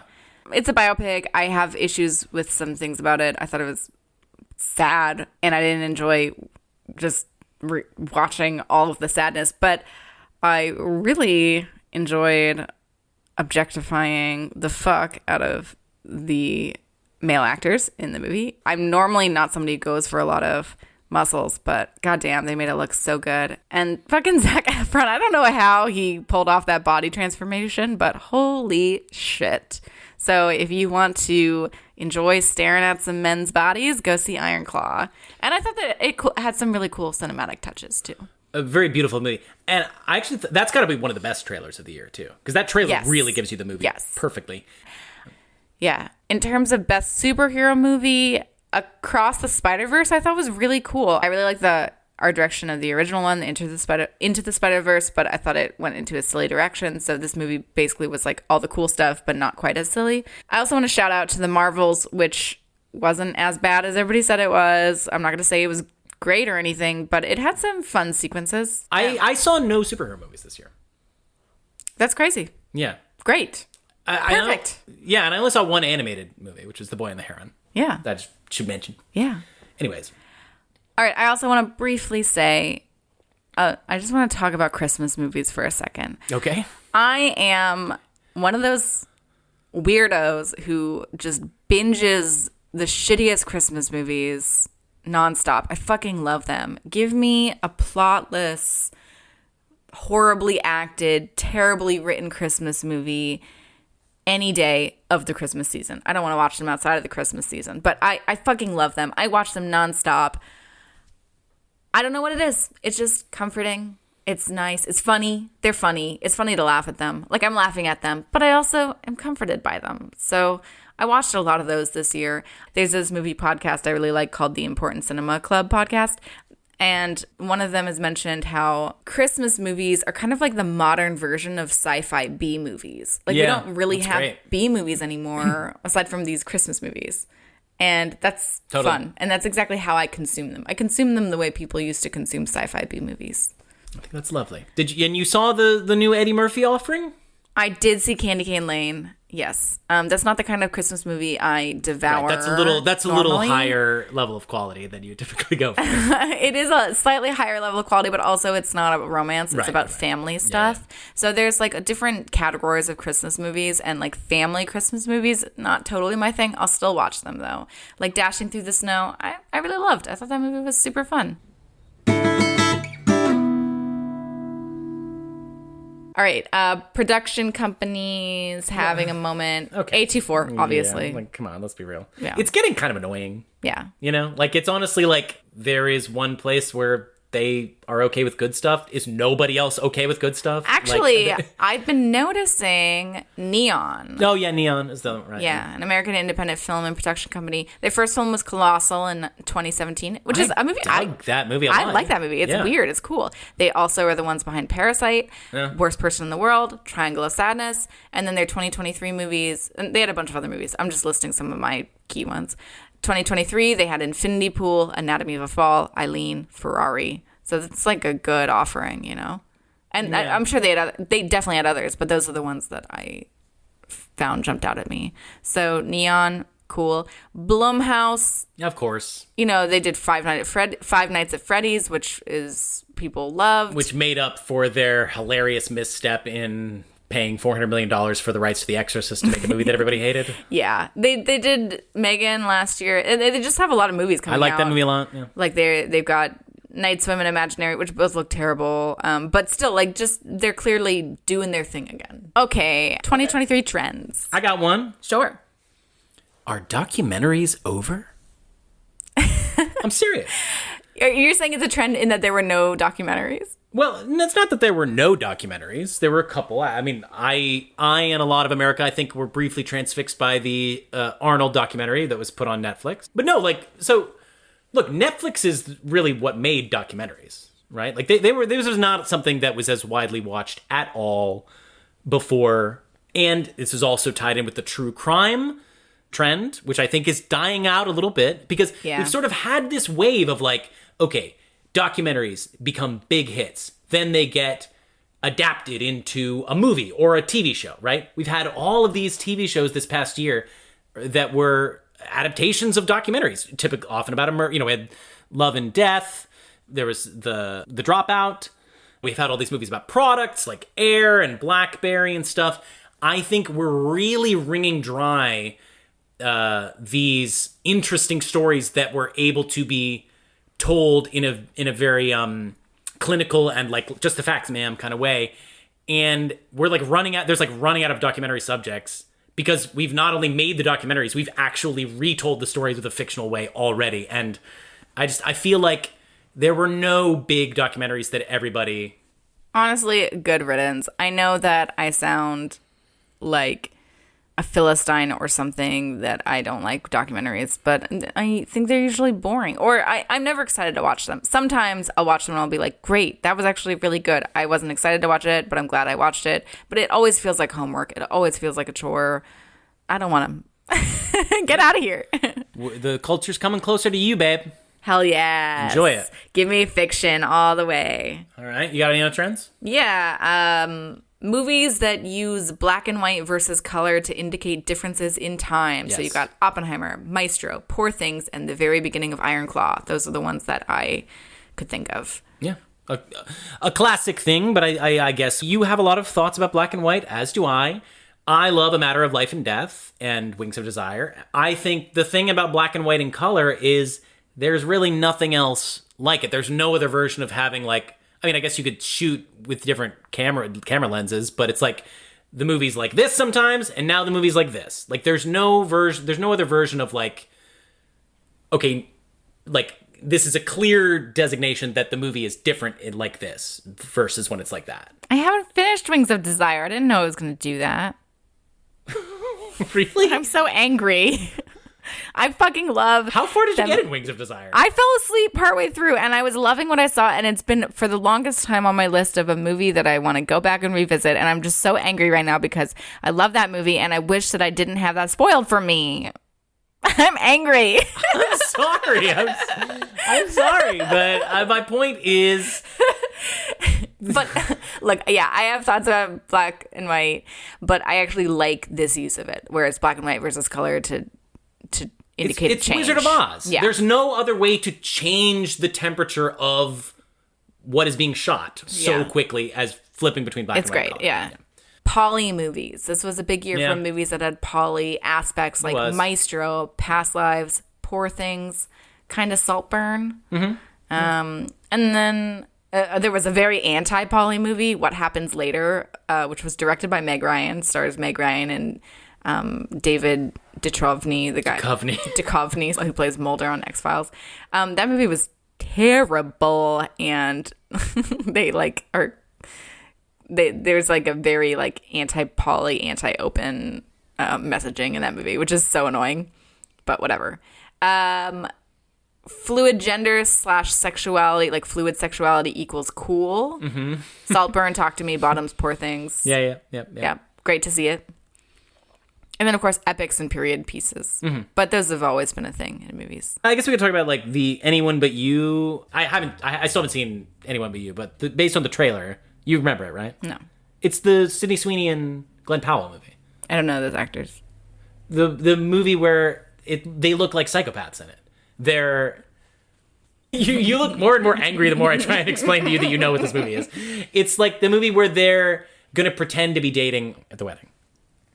Oh, that movie looks so bad. It looks awful, but that's what I'm saying. Like, that's supposed to be a romantic comedy. And they just look like dead-eyed monsters. Like, the Instagramification of what love is in full effect. People in love just means the two hottest people you can imagine interacting with each other, rather than having charm and being funny or being, like, pleasant around each other. I haven't seen the movie. Maybe they pull it off. So, yeah, I think, the hottiness is getting a little too annoying in that way. Filmed live events. Taylor, Beyonce. We saw Titanic the Musical live, filmed version of the stage production in the theater. Waitress. My mom just saw that, apropos of nothing. She was like, she went to the movie theater to see that. I mean, she barely goes to the movies. Absolutely. Comparing 1973 to 2023. So, and we kind of already went over this, but I just want to wrap it up again in terms of comparing the 2 years. They were both great years. And maybe 2023 was even a little bit better. But I thought both years were fantastic. Yeah, I think that we were in a different place in auteur cinema in 1973. I think, as I said, a lot of the big American auteurs were just getting started. Mm-hmm. A lot of the big European auteurs were kind of burnt out by this point. Yes, in 1973. Yeah, 1973. And this year, as we said, it's a glut of auteur cinema. Yeah. Resurgence of old auteurs and showings of new auteurs. Some women. Hey, I'm as surprised as you, okay? But, of different voices. I do want to say this other thing. Everybody's noted that movies have been getting quite ideologically based the past couple of years. Uh-huh. A lot of political undercurrents. Sure. The only thing you can... Yeah. I think this year was pretty not ideological in film. Yeah. There was a lot of weird shit. Yeah. But there were some movies that were about something, like Poor Things or Full Time or any of these things. May, December, but done in a way that's art first. Yes. We're not trying to tell you what to think. That's the art first. I think that's a great way to describe these movies. Yeah. In a refreshing way. Yeah, I think we got delightfully away from ideology first that has been plaguing a lot of art house films in the past couple of years. Yeah. Ideology is important, but I think that this year is a perfect way of showing how you can have ideology. Like, you can focus on the ideology, but put the art first still. Yeah, it felt like there was a gun to somebody's head a lot of the time in the past few years. And it's like somebody else, or the thought of somebody else, is forcing them to put this in. Right, and they got to check boxes. Exactly, and, yes, right. And that did not feel the case. I fully agree. This year. Okay, I want to talk briefly about our favorite theater experiences of the past year, because now we've returned to the theaters, Yes. and we've already discussed how Barbenheimer was great. Another big thing for us is that we got the AMC A-list. We're just gonna be fucking shilling for AMC right now. I know, not to be like AMC's the greatest, but this thing allows us to see 3 movies a week. It could go from being extremely valuable in December of 2023 to extremely not very valuable in January of 2024. True. Once there's a drought of movies, Yeah. it's going to be like, okay, well. But then we'll get to see less. We'll get to see more crappy movies, more crappy regular movies. Yeah, which I'm down to do too. same. So that's been great for our movie watching. Very exciting. I've been seeing movies alone in theaters because of this, and that's super fun. I enjoy that. Sam mentioned we saw Titanic the musical. That was really fun seeing that in theaters on Sam's birthday because it's a thing that's very important to Sam. So I really enjoyed seeing that on the big screen. Thank you. I saw Children of Men in theaters at Digital Gym Cinema, which is a small independent cinema in San Diego where we live. And that was very cool to see that on the big screen. I'd never seen it before. So seeing it for the first time on the big screen was awesome.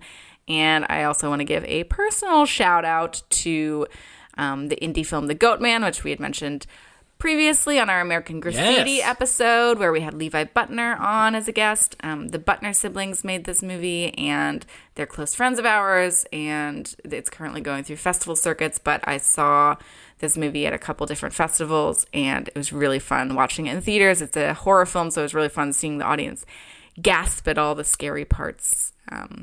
Yeah, this is the first episode that we've recorded since I've seen the movie, and I can also say it's fucking awesome. It's really, really great.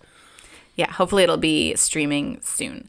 So yeah, those were my favorite theater experiences. Sam, do you have any other favorite theater experiences of the year? I really enjoyed, we saw a couple of Romero movies, A Tale of Springtime and A Tale of Summer. Mm-hmm. We both really loved A Tale of Springtime. Yeah. I loved A Tale of Summer. You didn't dig it? No, I didn't dig it. But I love Romero.